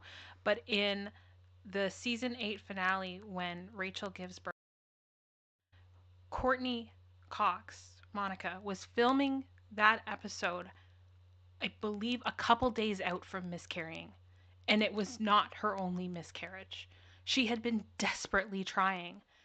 And all of the media attention and things she had to go through, and going on set and having to film this episode where her character becomes an aunt and her best friend gives birth, and she had to do all that and give this performance, and she is literally breaking inside because of what just happened.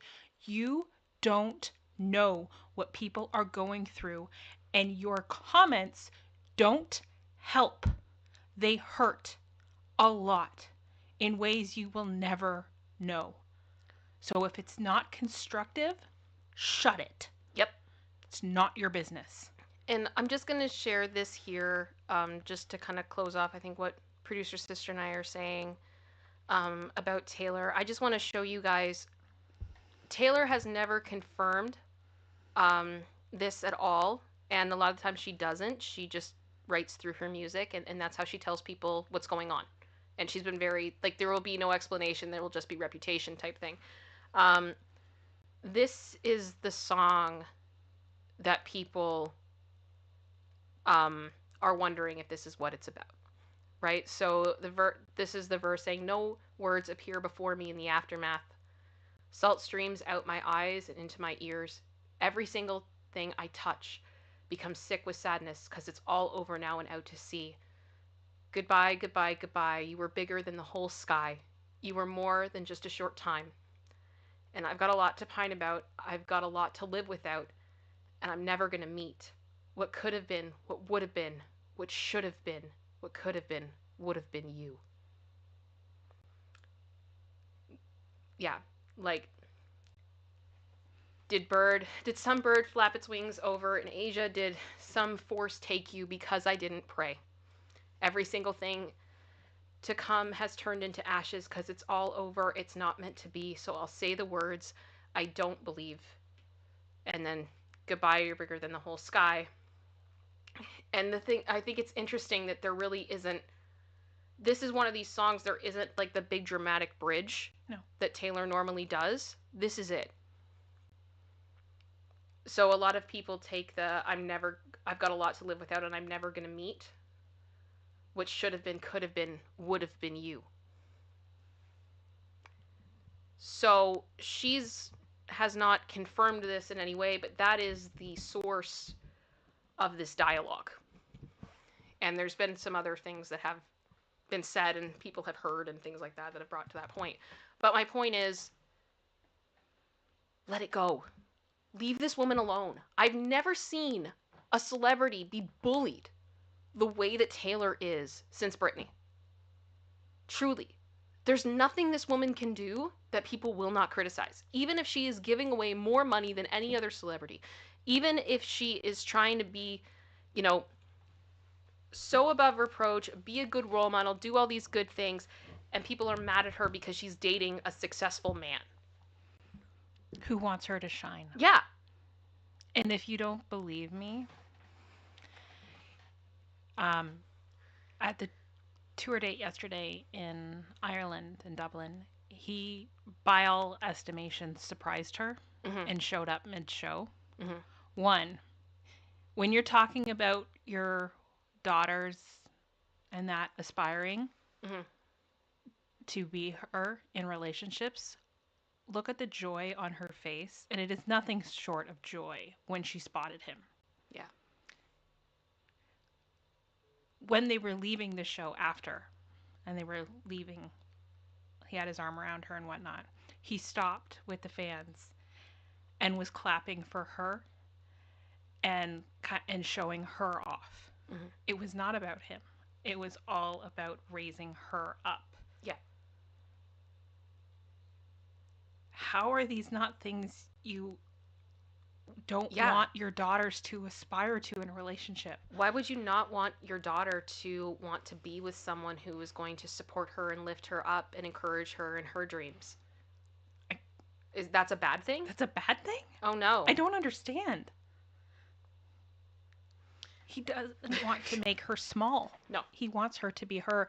And whether it's on the level of a superstar or just normal, everyday people who want you to be the best version of yourself and to raise you up. Yep. So Yeah. John can stay mad. Yep. He's clearly very bitter. And he's getting a lot of pushback on this article from Newsweek. It's embarrassing. It's embarrassing. Yep. I did see Merle has been a member for 10 months. I don't know if I said this or not. Sounds like he had a rough breakup with a Swiftie. Quite possibly. Quite possibly. It's bitter. He's just bitter. He's bitter. Well, guys, I know that was kind of heavy. Yep. How about we go into What the What? Are we down for What the What? I'm just going to get all this stuff set up. Too many windows. Let me see here. Make sure everything is still functioning. We are good.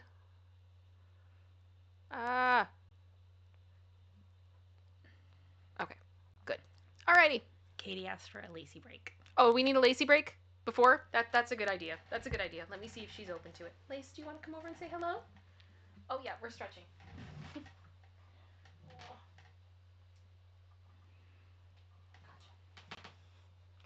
There's Lazy. Yeah. There you are. I don't know if she's gonna burp today because Grandma came down before and picked her up, and she burped on Grandma. So I don't know if you still have one in the tank or not, and that's okay. Okay. I'm good. If you've never seen the show before, this is Lacey.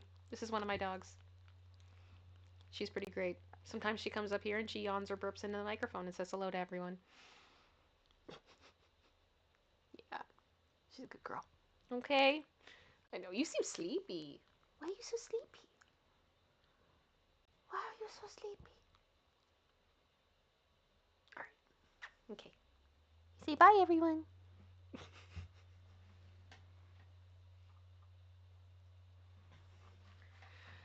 Alright. What the what time? What the what time? What the what time? Let's go. I'm here for it. All right. Times lawyers lost a case because of their clients saying or doing the dumbest things. Let's go. Let's go. I'm here for it. I'm here for it. Let's get into court mine. Oh, it's the lawyers of Reddit. Oh, gosh. What is the dumbest thing your client has done to ruin a game? Okay, before you read the first one, Mm-hmm. I just want to do a little trigger warning. We are dealing with dumb criminals. There will be mentions of DVA, all these kind of things. None of it goes into detail, but of course, people had to do something bad in order to end up in this thread. Okay? So just be aware. There will be mention of different triggers, but it's not explicit. And these are people getting charged for it. They're getting... We like that. Yes. Okay. Lawyers of Reddit, what is the dumbest thing your client has done to ruin a case? Okay. I was defending a client who was accused of trademark infringement. Thought he knew better than the IP attorney assigned to his case, me, so went on the company's website to defend himself by basically... Sorry, I'm trying to get it on a screen that's easier for me to read. My eyes are still really weird from before. by basically confessing to what he did and claiming it wasn't against the law, and the trademark owner was a woke baby who needed to either learn the law or get back in the kitchen and make her husband a sandwich. I wish I could say I was joking. I was one email away from negotiating a settlement that would have allowed the continued use of the complainant's mark, with limited restrictions and a very nominal fee. Little to say, she saw his website, told us to go F ourselves, and dragged it before a judge. My client lost big. His lack of self control cost him thousands of dollars. When your lawyer tells you to shut up, Shut up. shut up. Shut up. Thank you, Sarai. Is that lawful law? Is it lawful law?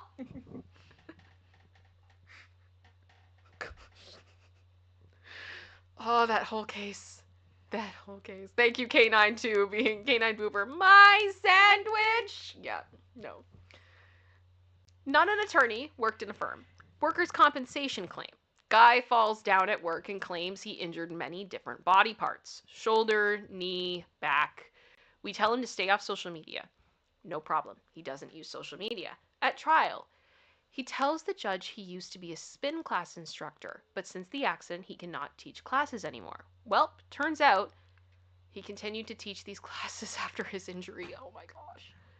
This was proved by hours of surveillance the insurance company did, showing him teaching and vigorously riding spin class. How did the insurance company know he was still an active instructor? The guy posted his full teaching schedule on his Facebook page. His potentially very lucrative claim was quickly changed to a fraud claim against him. They're gonna find out. Listen to your lawyer. Listen to your lawyer. That's why you hired them. That's literally why you hired them.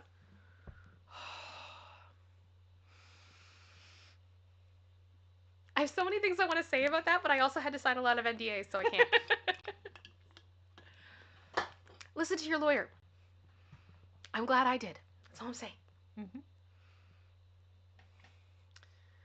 Not a lawyer, but my uncle used to be a prison manager at a local prison in the area of New Zealand, I assume. I'm guessing, yeah. Where I grew up. They had court hearings when the prisoners had done something against the rules, etc. They go before a couple of the prison workers and explain, kind of like an internal hearing, I guess. Uncle was the judge for a lot of these. One dude had been found with a cell phone, denied it up and down that it wasn't his. Denied up and down that it was his and didn't know where it came from, blah, blah, blah. Uncle asked him several times if he wanted to own up, and the guy absolutely insisted it wasn't his. Uncle, well, someone wasted $100 on a phone then. And the prisoner said, F off, I paid $600 for that.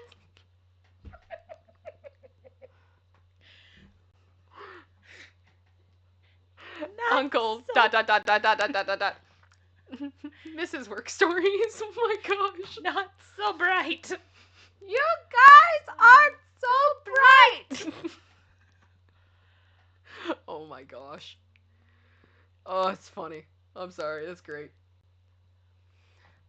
I am not a lawyer, I assume, but I used to review disability claims so often I worked with clients who had lawyers. So I often worked with clients who had lawyers. Okay. A man whose attorney had instructed him not to speak to us directly, a very smart, very basic recommendation, called me up to rant angrily that his lawyer was wrong.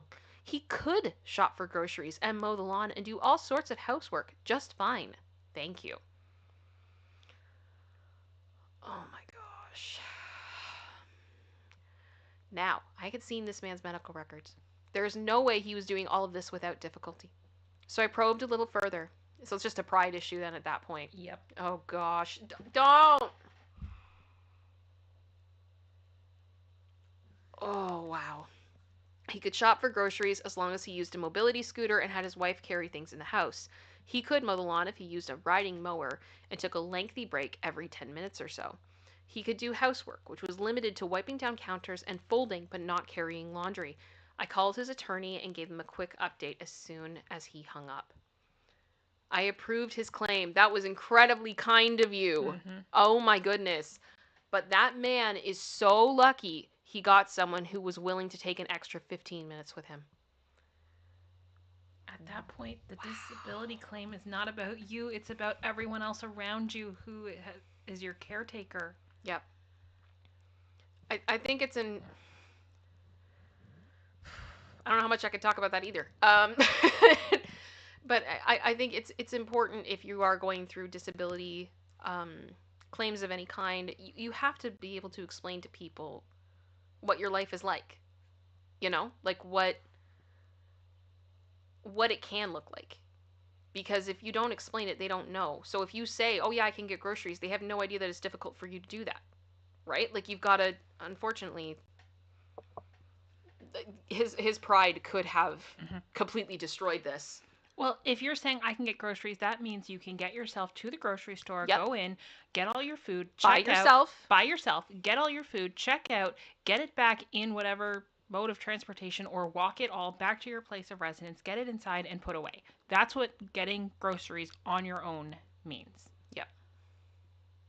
That's That's what it means. not what you're able to do. Yep. Thank you, Katie, for backing me up on that. It's tough to talk about, but okay, this one. I was called for jury duty and was sitting in the courtroom watching the other potential jurors get questioned by the attorneys. I was just waiting for my possible turn to be questioned. One of the charges was aggravated A. Okay. The defense asked one juror, who was a professional videographer, if her career made her more or less likely to put stock in her video footage. To me, this was a hint, but not admission, that the video footage would be a big part of this case. Before the juror could even answer, the defendant yelled from his table, "I had a mask on. You can't even see my face. Stop."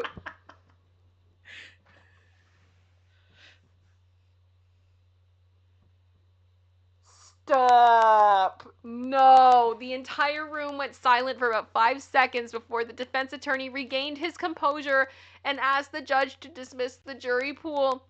The judge dismissed us back to the holding room. 5 minutes later, one of the clerks of the court came in and told us, even the already selected jurors, that the trial was being rescheduled and we were all dismissed. Well, I think we know how all the jurors Bro! are going to vote now. Bro, stop! Are you serious? Oh my gosh. My brain hurts. I can't. Again, shut up. Stop. Just stop talking. Stop talking. Not a lawyer, but I am a former police officer, and I spent a lot of time in courtrooms. Okay. One guy was on trial for DUI. Sorry, I'm just thinking about someone who was recently. Oh, read the next sentence. charged. Keep reading the sentence. He wanted the judge to know that the cop who was arresting him was just some punk kid. Stop! No! He insisted he'd only have 2 bottles of wine. I mean, in one sitting? I'm guessing you're over the legal limit at that point. Like, not wine coolers, 2 bottles of wine. And his lawyer keeps trying to get him to stop his stream of verbal diarrhea, and he just keeps going. Please stop talking. Word vomit? No, actual vomit. Eventually, the judge says, "I think you should take a moment to confer with your attorney." And the guy says, "Don't interrupt me. I'm not a child." Stop!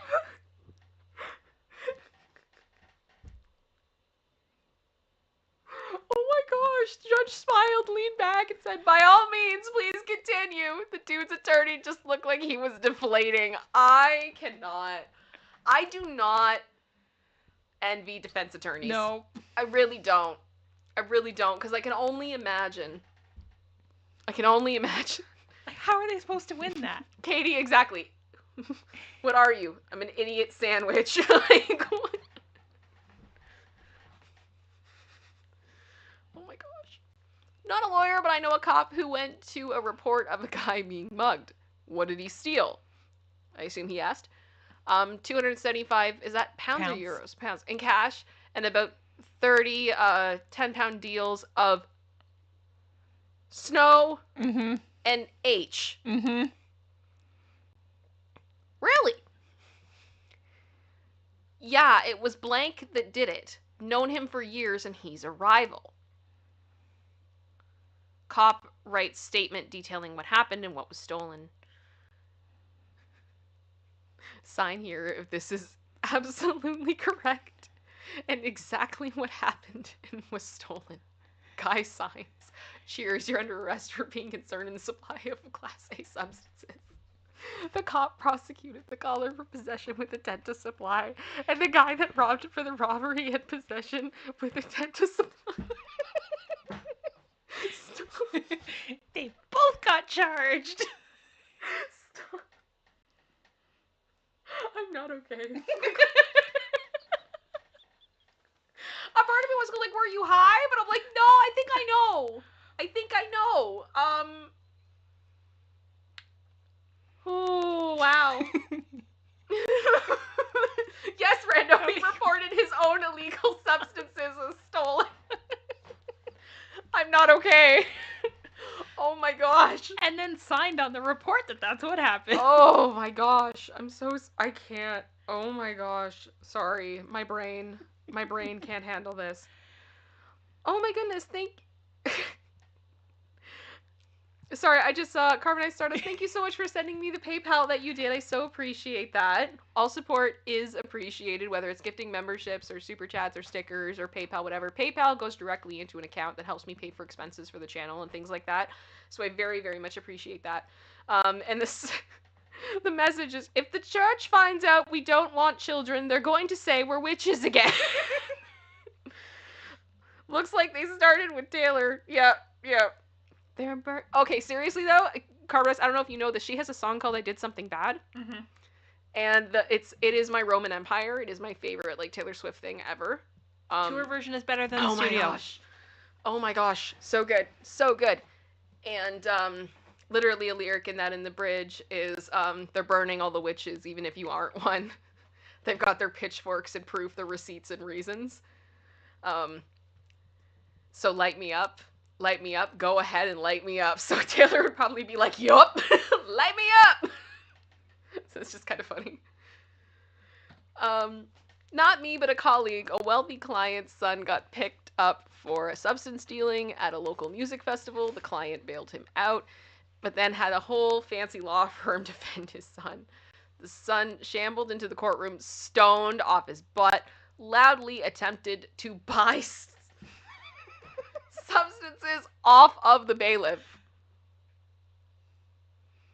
There wasn't a lot the lawyers could do after that. I think you may need to try to get him to go to rehab. A little bit. That's probably going to be your best bet. A little bit. Would be rehab. That's going to be your plea. Oh, gosh. I can't. You know what? Hang on. I am this person. This person in this photo just being like, I know them. They know me. Yeah. Not a lawyer, but I heard this story from a guy I used to work with. His brother-in-law got injured at work and was suing for a hefty sum. The case was pretty much open and shut. All the evidence was in the brother-in-law's favor. Until the brother-in-law started talking. And they asked him to tell them about the day of the accident. Brother-in-law started off fine until he gets to where he approached the piece of equipment that injured him. He told everyone that there was a note on it saying it was out of order. Brother-in-law then said he discarded the note and started up the piece of malfunctioning equipment as he had to get the job done. That easy win was discarded faster than an out-of-order sign. Wow. Yep. That's special. Oh my gosh. How do you think you can win that? Maybe the same way you think you can ask a bailiff for substances. Just. Right? Yeah. Right? Okay. Not a lawyer, but I was in a courtroom watching injunctions, restraining orders play out. Okay. One case, the woman was there, but the man was in prison, so he was calling in. After deciding on an agreement, the guy asked if he could make a statement. At the end of his statement, he said, and tell the woman to go F herself. Got an additional 6 months of prison. The guy has to make another statement after getting a tongue lashing from the judge. And he did it again, telling her to go F herself and got another 6 months. Imagine losing a year of your life because you couldn't shut up for 5 minutes.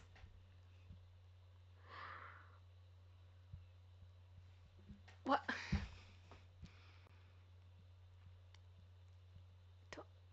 I don't understand people. I don't. I don't. I feel like, see, this would be probably part of the problem if I was in law, is if I was the judge or one of those lawyers, I wouldn't be able to stop laughing. No. I would just be laughing. Even if it was my own client, I'd be like, you deserve this. You deserve every bit of this. You did this to yourself. I laugh in your general direction. Like, I can't. Yep. With the utmost certainty in his. Did I skip something? It just goes to the. Nope. Nope, that's it. Oh, okay. So, next post. Yep. With the utmost certainty in his voice, he yelled at the arresting officer, "It's not DV, I'm on public property." You could tell from his face he really thought he had a cop over a barrel in this one, but. Yeah, no. No. No. No. DV is not isolated to your own personal property. No. No. No. No. Yeah. I can't. I'm not a lawyer, this isn't my story, but the lawyer who handled my business stuff and a legal dispute is a federal judge. Before he became a judge, he was a lawyer for divorces and civil stuff, okay? A wealthy male client filed for divorce. There's a prenup. It's pretty ironclad. It discusses the distribution of wealth, the alimony, if any, is laid out at an X amount, increasing yearly based on inflation. There is one major exception, and that is if you are caught cheating. Cheating here is defined by any adult contact with a person before the divorce is final. You automatically get the worst terms of the prenup. In the woman's case, if she cheats, she gets zero alimony and a one-time payment of $100K. In the man's case, if he cheats, he loses the main family home, all cars that are not his daily driver, and 1/4 of his business, so 1/4 of his business. A buyout option is available, but it doesn't matter to this story. Sorry, I just looked over at Jennifer Marie. Dumb everywhere. Yes. Just thought of that like Buzz Lightyear, like dumb everywhere. Lawyer gets to court and meets with his client in a conference room, and the client is beaming. He shakes the lawyer's hand and says, "Hey, Mike, I want you to meet Jasmine.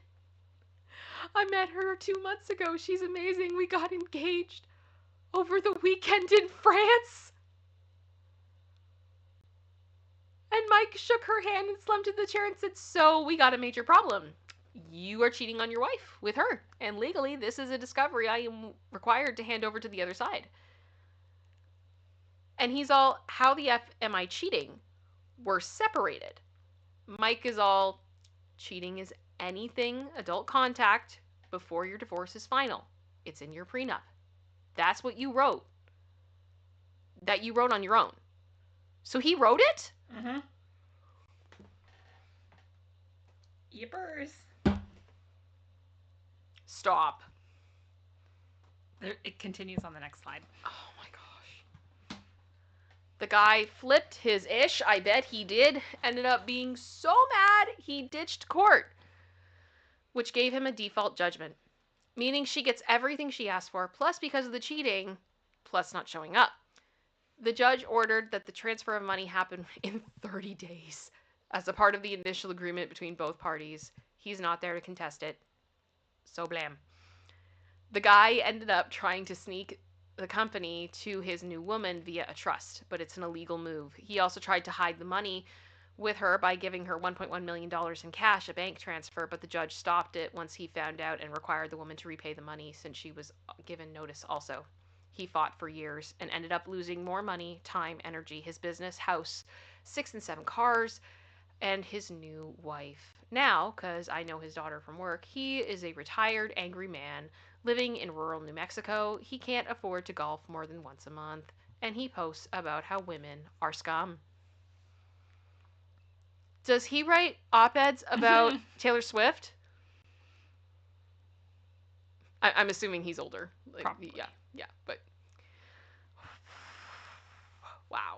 wow. Know the terms of your prenup. Know the terms. Always. Friend of mine used to be a latent print an analyst. What is that? I'm not 100% What sure. is that? What is that? Chat, do you know what that is? Please let me know. Oh, going to get prints of suspects arrested for breaking into a home to rob it. Okay. Okay. She's getting the ink and the paper set up, and suspect shouts, "What do you need prints for?" She looked right at me when I kicked in the door.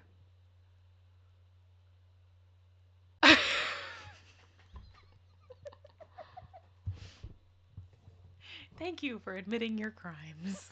It's much appreciated. It makes this whole process a lot easier. Wow.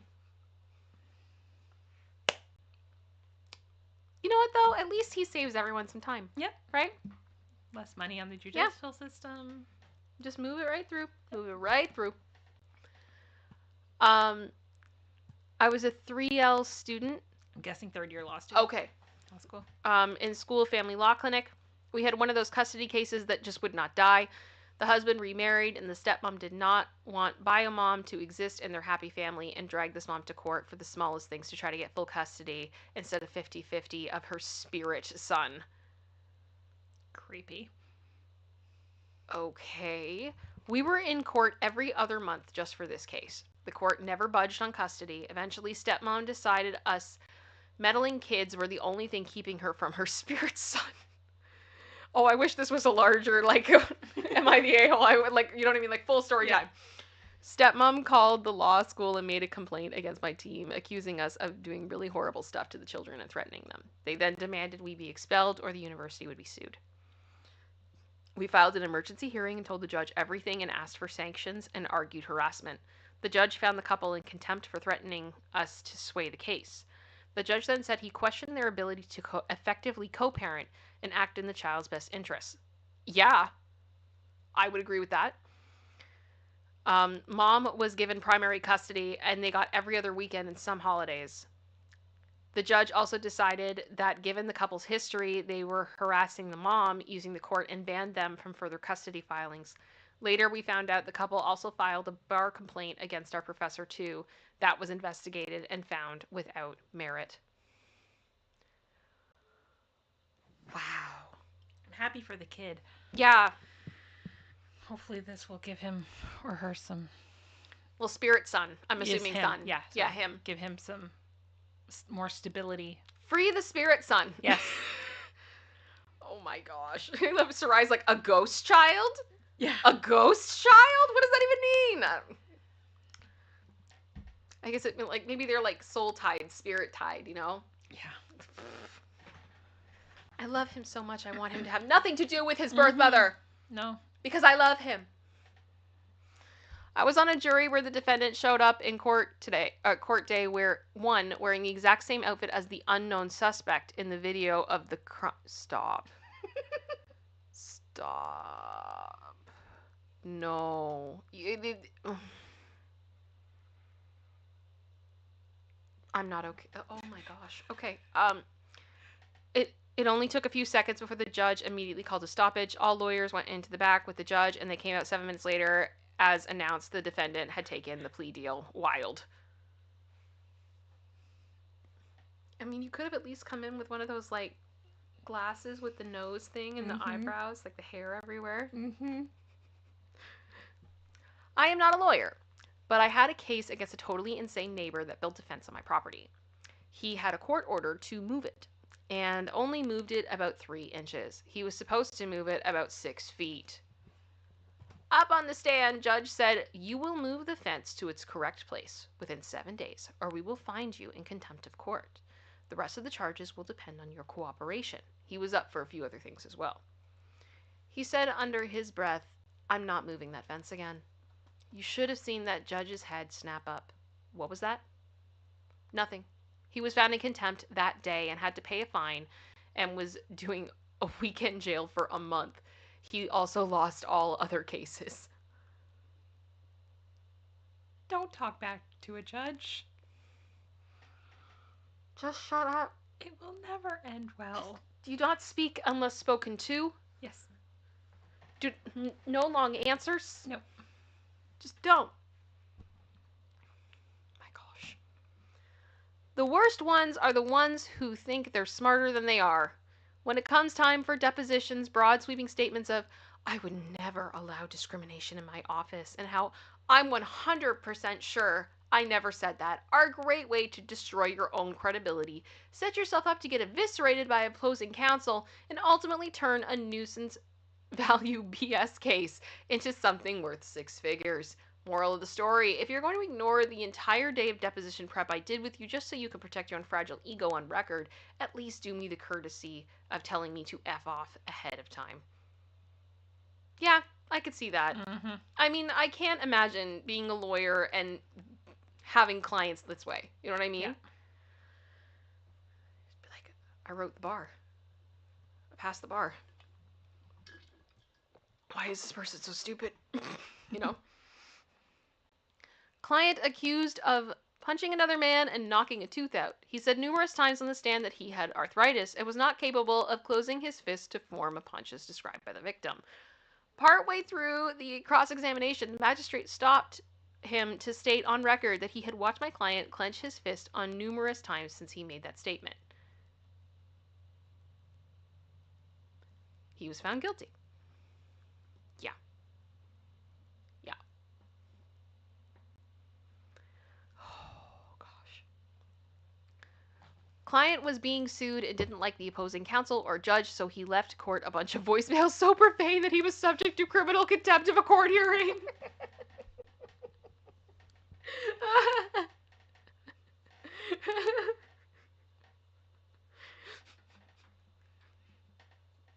What makes you think it's a good idea to call your opposing counsel's lawyers and cuss at them?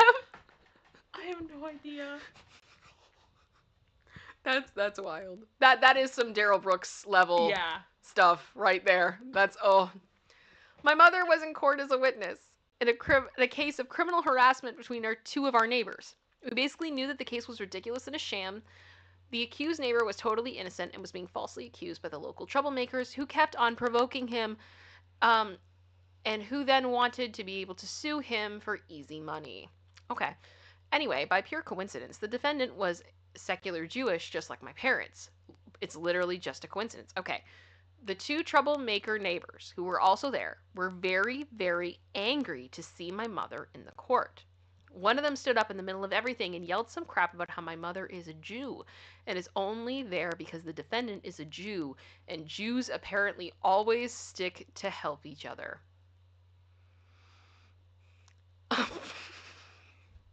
Not helping your case.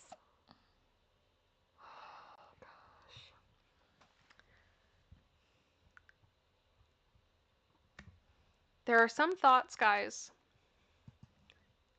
There's an expression that there are some thoughts that need to stay in your head and not be said out loud. And I argue that there are some thoughts that if they're in your head, you probably need to go to therapy. Yeah. That's a therapy thought. Okay? That's what that is. That's a you need to work on yourself thought. That's F that guy. F that guy. Not a lawyer. I was a legal clerk for a couple of years in college. Still baffles me how this one made it all the way to trial. Lady slipped and fell at a chain restaurant, hurt her back irreparably, and wanted a huge payout. She said she slipped on butter that was on the floor. On cross-exam, she was asked what type of butter. Answer, the little pats of butter they put out on the buffet. Defense immediately recalled the store manager. The store had never used that type of butter. Case ended pretty quickly. So, like, she set it up? Yeah. Or she's just flat out lying. Wow. Oh, ran over my white lips. I had this argument on Facebook the other day. Someone claims freedom of speech, and I just say just because you can say it doesn't mean you should. Freedom of speech, not freedom of consequence. Mm-hmm. Hate speech is still hate speech and still has consequences. Stop it. Get some help. People don't deserve that. It's disgusting. We should be better than this by now. Oh. Around 1990, there was a guy on trial for armed robbery. He pled not guilty. A witness on the stand identified the defendant. The defendant jumped to his feet and roared, "I should have blown your head off when I had the chance." Pause. Thinks. Adds, "If I had been the one who robbed you." Good save, dude. That is insane. Nice save. Totally. That's like something you'd write in a sketch. Yeah. That can't be real. No. Stop. Oh. That's funny.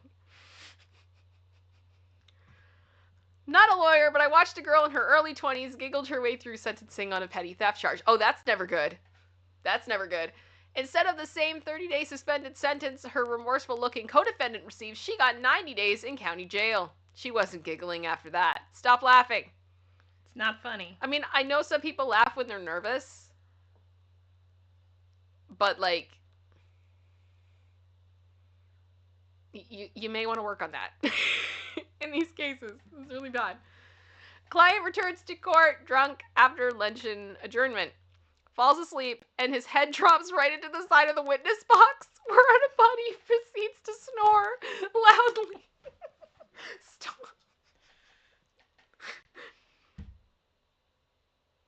I know court can be boring, but like... Okay, when you're the client, though, you got a lot at stake. That's a bad call. That's not, no. I am not a lawyer. I handle work comp claims. Okay. This one always cracks me up. Guy claims bilateral wrist injuries from repetitive motion cutting meat. Okay, so like... Probably with like carpal tunnel type thing? Yeah. Okay. I guess like one of the slicers maybe or something? Yeah, got it. We get word, aka he posts on his Facebook about him competing in an MMA style event.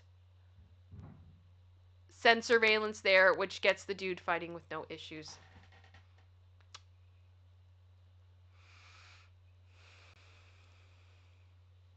So that became a fraud charge. Mm-hmm. Real quick. Very quickly. Wow. Not my client, but the petitioner's attorney's client. The man claimed workers' compensation and threw the kitchen sink at us, meaning he basically listed just over half of his body parts on the claim petition stating that he injured each one. He was full of ish and the firm knew it. Anyways, we were going to trial the day before. We ran one more social media search. This absolute effing moron posted a video of him winning a breakdance competition that was only a few months after the alleged work incident. Never saw a quicker dismissal in my life. Stop. They will find out. And the problem, this is what gives a bad rap to all the people who do have a legitimate case. This is what, okay. I have to be very careful with my words here, so please forgive me for being vague. I have pursued a disability insurance claim. I cannot talk about how it ended. I was advised to be wise about what I put on social media. My response to that was to do absolutely nothing on social media. I'm very glad I did that. And because these companies look extensively for anything they can use against you. Anything. And some of it was quite shocking to me. Is that fair? Yeah. Yeah, like it was really okay. And also, if you can break dance and you're claiming that half of your body isn't working, you know that's fraud. Yeah. And you're then Blatantly. making it harder for everyone else who actually does have a disability and does need that assistance. So thanks for that. You know? Ugh. I had an instructor who was a prosecutor. Okay. He called the witness who had seen the whole thing and had an interest in seeing the defendant punished. Slam dunk case. She thought she was on TV. She overreacted every word, completely embellishing the retelling of events. Didn't lie, but she was the center of her version of events. He said you could see the faces of the jury members sour minute on minute. He lost the case. Yep. It's not a show. Gosh. Ugh. Not a lawyer. My dad's psychotic ex-girlfriend. Oh, that's always a good set. That's a great way to start a sentence. Mm-hmm. My dad's psychotic ex-girlfriend. Okay. Was trying to press bogus charges on my dad, in general, trying to ruin his life and career. And my family, and his family, she attempted to make some things up about me too. I had to go through interviews, detective office talks, APS visits, and my dad and I filed protective orders. Her response to the protective orders, and I was afraid it would happen, was to vandalize part of his property in a very gross and obscene way. She also went back to the detective to make another claim on me, saying I stole her non prescribed substances. Mm-hmm. So basically, admitting that she had illegal substances. So she got a bit more than a protective order against her. She had jail time now. Good riddance. Bye-bye. Wow.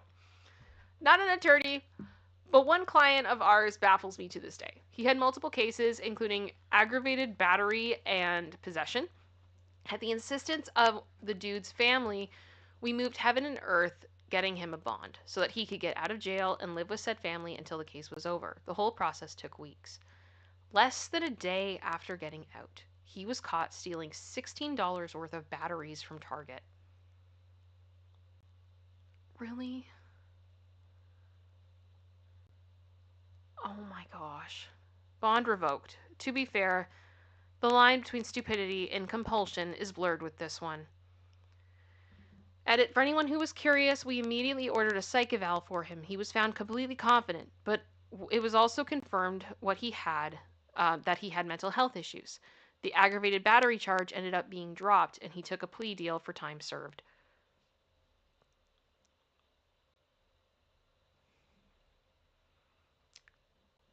Trying to show compassion to this person, but oh my gosh. Dumb. Dumb.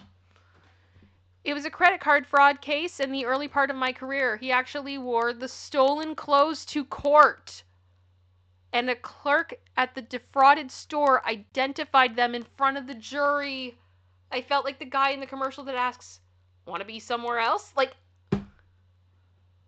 You're screwed.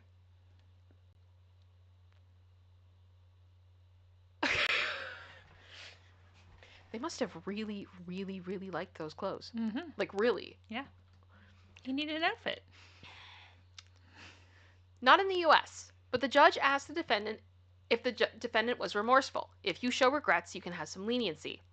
No. The guy didn't understand the question, and when he doesn't, he usually says no. That's when you say, I don't understand. Yeah. I would like some clarification. I want to make sure I understand what you're asking me.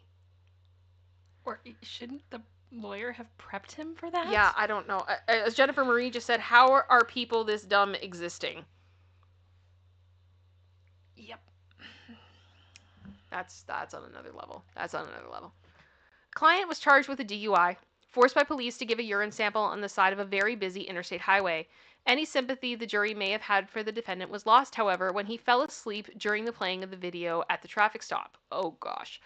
He had been out all night partying the night before the trial. He was found guilty. Then he lied to the judge and would be about what would be in his system during a substance test, and his sentence was doubled. Yeah, that's not good. Stop lying. Stop lying. Why you always lying? Oh my gosh. Stop lying. Now it's gonna be in my head all day. Thank you. Always lying to me. That's the last one. So There the we moral go. of the story is, in most of these cases, shut up. Yeah, just shut up. Just shut your mouth. Just please shut your mouth. Oh my gosh. Well, you guys, we've done the main story. We did our halftime. That was a lot. And we did our What the What. So that is what we have prepared today. And we didn't have a huge amount of time in halftime to talk, so I don't know if you guys have any questions or anything you want to say. I do like to interact with you guys. I will ask you guys to please, please, please make sure you have hit that like button and that you have subscribed. I would very much appreciate that. And yeah, all that good stuff. This is carbonized. You have the right to remain silent. Do it. Do it. Stay quiet. Just stay quiet. Stay quiet. It's not that hard. It's not that hard. It's all good. Oh my goodness. Yeah, so I'm just taking a look here. What you guys are saying.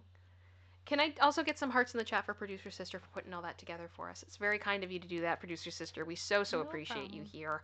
How are you feeling? I'm getting there. You're getting there? I'm Yeah. still sore. Yeah. And bruised and all that, but I'm getting there. Yeah. It is getting better. Yeah. It is getting better. I didn't go full purple in the one bruise, so that's been good. There you go. There you go. I felt so stupid the day. I guess you basically, yeah, it was the day of when you got hurt. I went over to like the pharmacy, and I was trying to find. I remembered, I'm like, bruises. What do you do for bruises? And then I remembered Amica cream, and I looked for arnica cream. I was looking everywhere. I couldn't find anything, and I'm like, I'm gonna have to find somewhere I can get arnica cream. Not Amica. Not Amica. We don't know her. Arnica. Juancho, thank you so much for the super chat. I so appreciate that. Thank you. That was nuts. Great show, Kim and producer sister. Don't forget to check out that video I sent you. I won't. Um, thank you so much for reaching out to me. Aw, big hugs. No problem, dude. I hope you're doing okay. I hope you're doing okay. And I mean it. I mean it. Um, I think for me, not having the cream's been okay because thankfully, like, my nose didn't bruise. yeah. I didn't get a black eye or anything, and the other bruises I can cover with clothing. Yes. So it's not super obvious. No, which is nice. I can go out and people don't Yeah. know Yeah. off the bat. Yeah. Well, that's good. Which is good. Yeah. Because I don't want people staring or asking questions. Yep. And for those of you asking too, our dad's doing okay. Yep. He's it's still gonna be a road, but he's doing pretty well too. So, yeah, carbonized. I've heard from a totally credible source that it can make bruises completely disappear. Yeah, arnica or no, amica cream makes them disappear, and ice completely removes all swelling. Mm-hmm. That was not my experience. No. And I go back to the doctor tomorrow, so we're getting there. I will never forget Isaac. That whole Isaac Baruch on that stand, man. Just this is Blaine going like, have you ever heard of Amica cream? And he's like, Amica, and I just remember we're all like, what is Amica cream? What are you talking about? I think we were all texting each other like, what is that? What is that? And I think there was one person that came and was like, I think he means arnica. We're like, no, this is day one. This is day one. And that's when you knew. Stop. It was going to be a long road.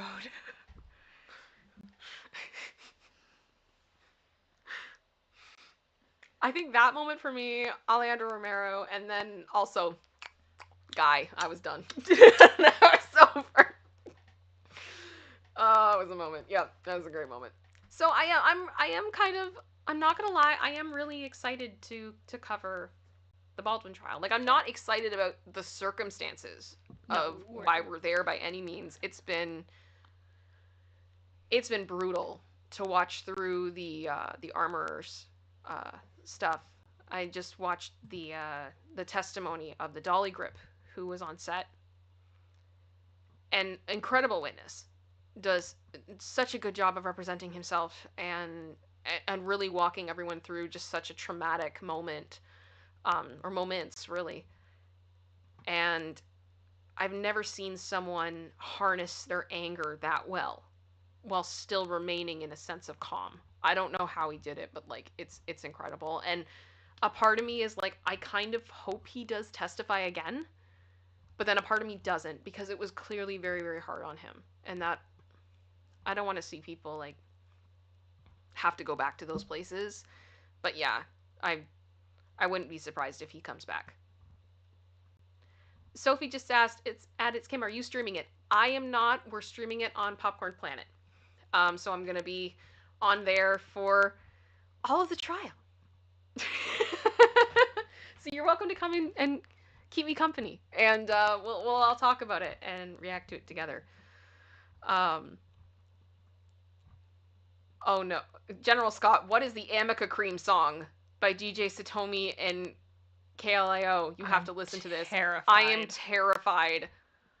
I also wanted to let you guys know, because we had that thing the other day on the show where I talked about, like, don't give me the aux cord or the Bluetooth. If you let me DJ in the car, it's going to get weird. And I shared some of, like, the things that I listen to and I love. And I got a good amount of positive feedback on that. So that is now actually just a thing on my Instagram. And I'm going to be adding songs to it as we go. So if you want weird songs, it's all going to be there. It's all going to be there. And it's under the heading, I think I called it Don't Let Me DJ or something like that, because I could not believe how many of you really did enjoy on Instagram My Arms Are Just Effing Stuck Like This, the song. Put a one if you remember what I'm talking about, because I'm so happy you all enjoyed it. I'm so happy you did, because it's a great song. Obscure Spinal, all the way. No, okay, General Scott just said Amica Cream techno song with clips from the trial. Stop! No, oh my gosh. Oh, Sophie said you should double stream on his live so you get more subscribers exposure. You deserve it. You know what? A massive reason why I have this channel is because of what I did on Popcorn. And I find a lot of the time when I am on there, I do, new people do see me for the first time and they come over here. And that's part of how I grow. So it's not going to be simultaneous. There's also going to be a couple of other reasons for that, because there may be some days where I'm basically running the stream and I don't know if my computer can handle dual streaming. That would be very hard on it. It's not that strong. So, but I appreciate the suggestion. I think it's going to be a good time. I love how, yeah, there's so many of you guys being like, one, oh, my arms are just stuck like this. This ain't normal. So good. So good. Oh, um, is the song like the Meet the Fockers song? I don't know that song. I have another song I apparently need to find. I need more songs. Well, you guys, I think I'm gonna wind down. It has been so good to be here. Thank you guys so much for being here. Yeah, Kyle, PC overload, error. Yeah, pretty much. Um, we are planning on streaming on Wednesday. It's probably gonna be a bit early. Um, the other thing I could potentially do would be to stream tomorrow night after Popcorn, whatever would work better for you guys. Let me know. So, what would you rather have if I stream tomorrow night or Wednesday earlier in the day? Let me know, because producer sister and I are off to go see Janet Jackson, and I'm dangerously stoked. So yeah, let me know what you guys want to do, and we'll go from there.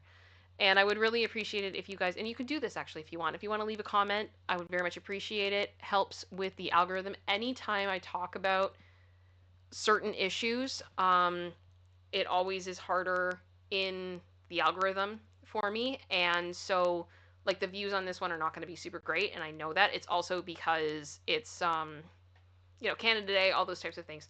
Beginning But of summer. yeah, beginning of summer. So if you can leave a comment, that does tell YouTube that this video has interaction as a standalone video as well as a stream, and that will help the future of this video as well. Seeing Wednesday. Okay. Okay. I hear you guys. I hear you. Okay. So I will talk to you guys later.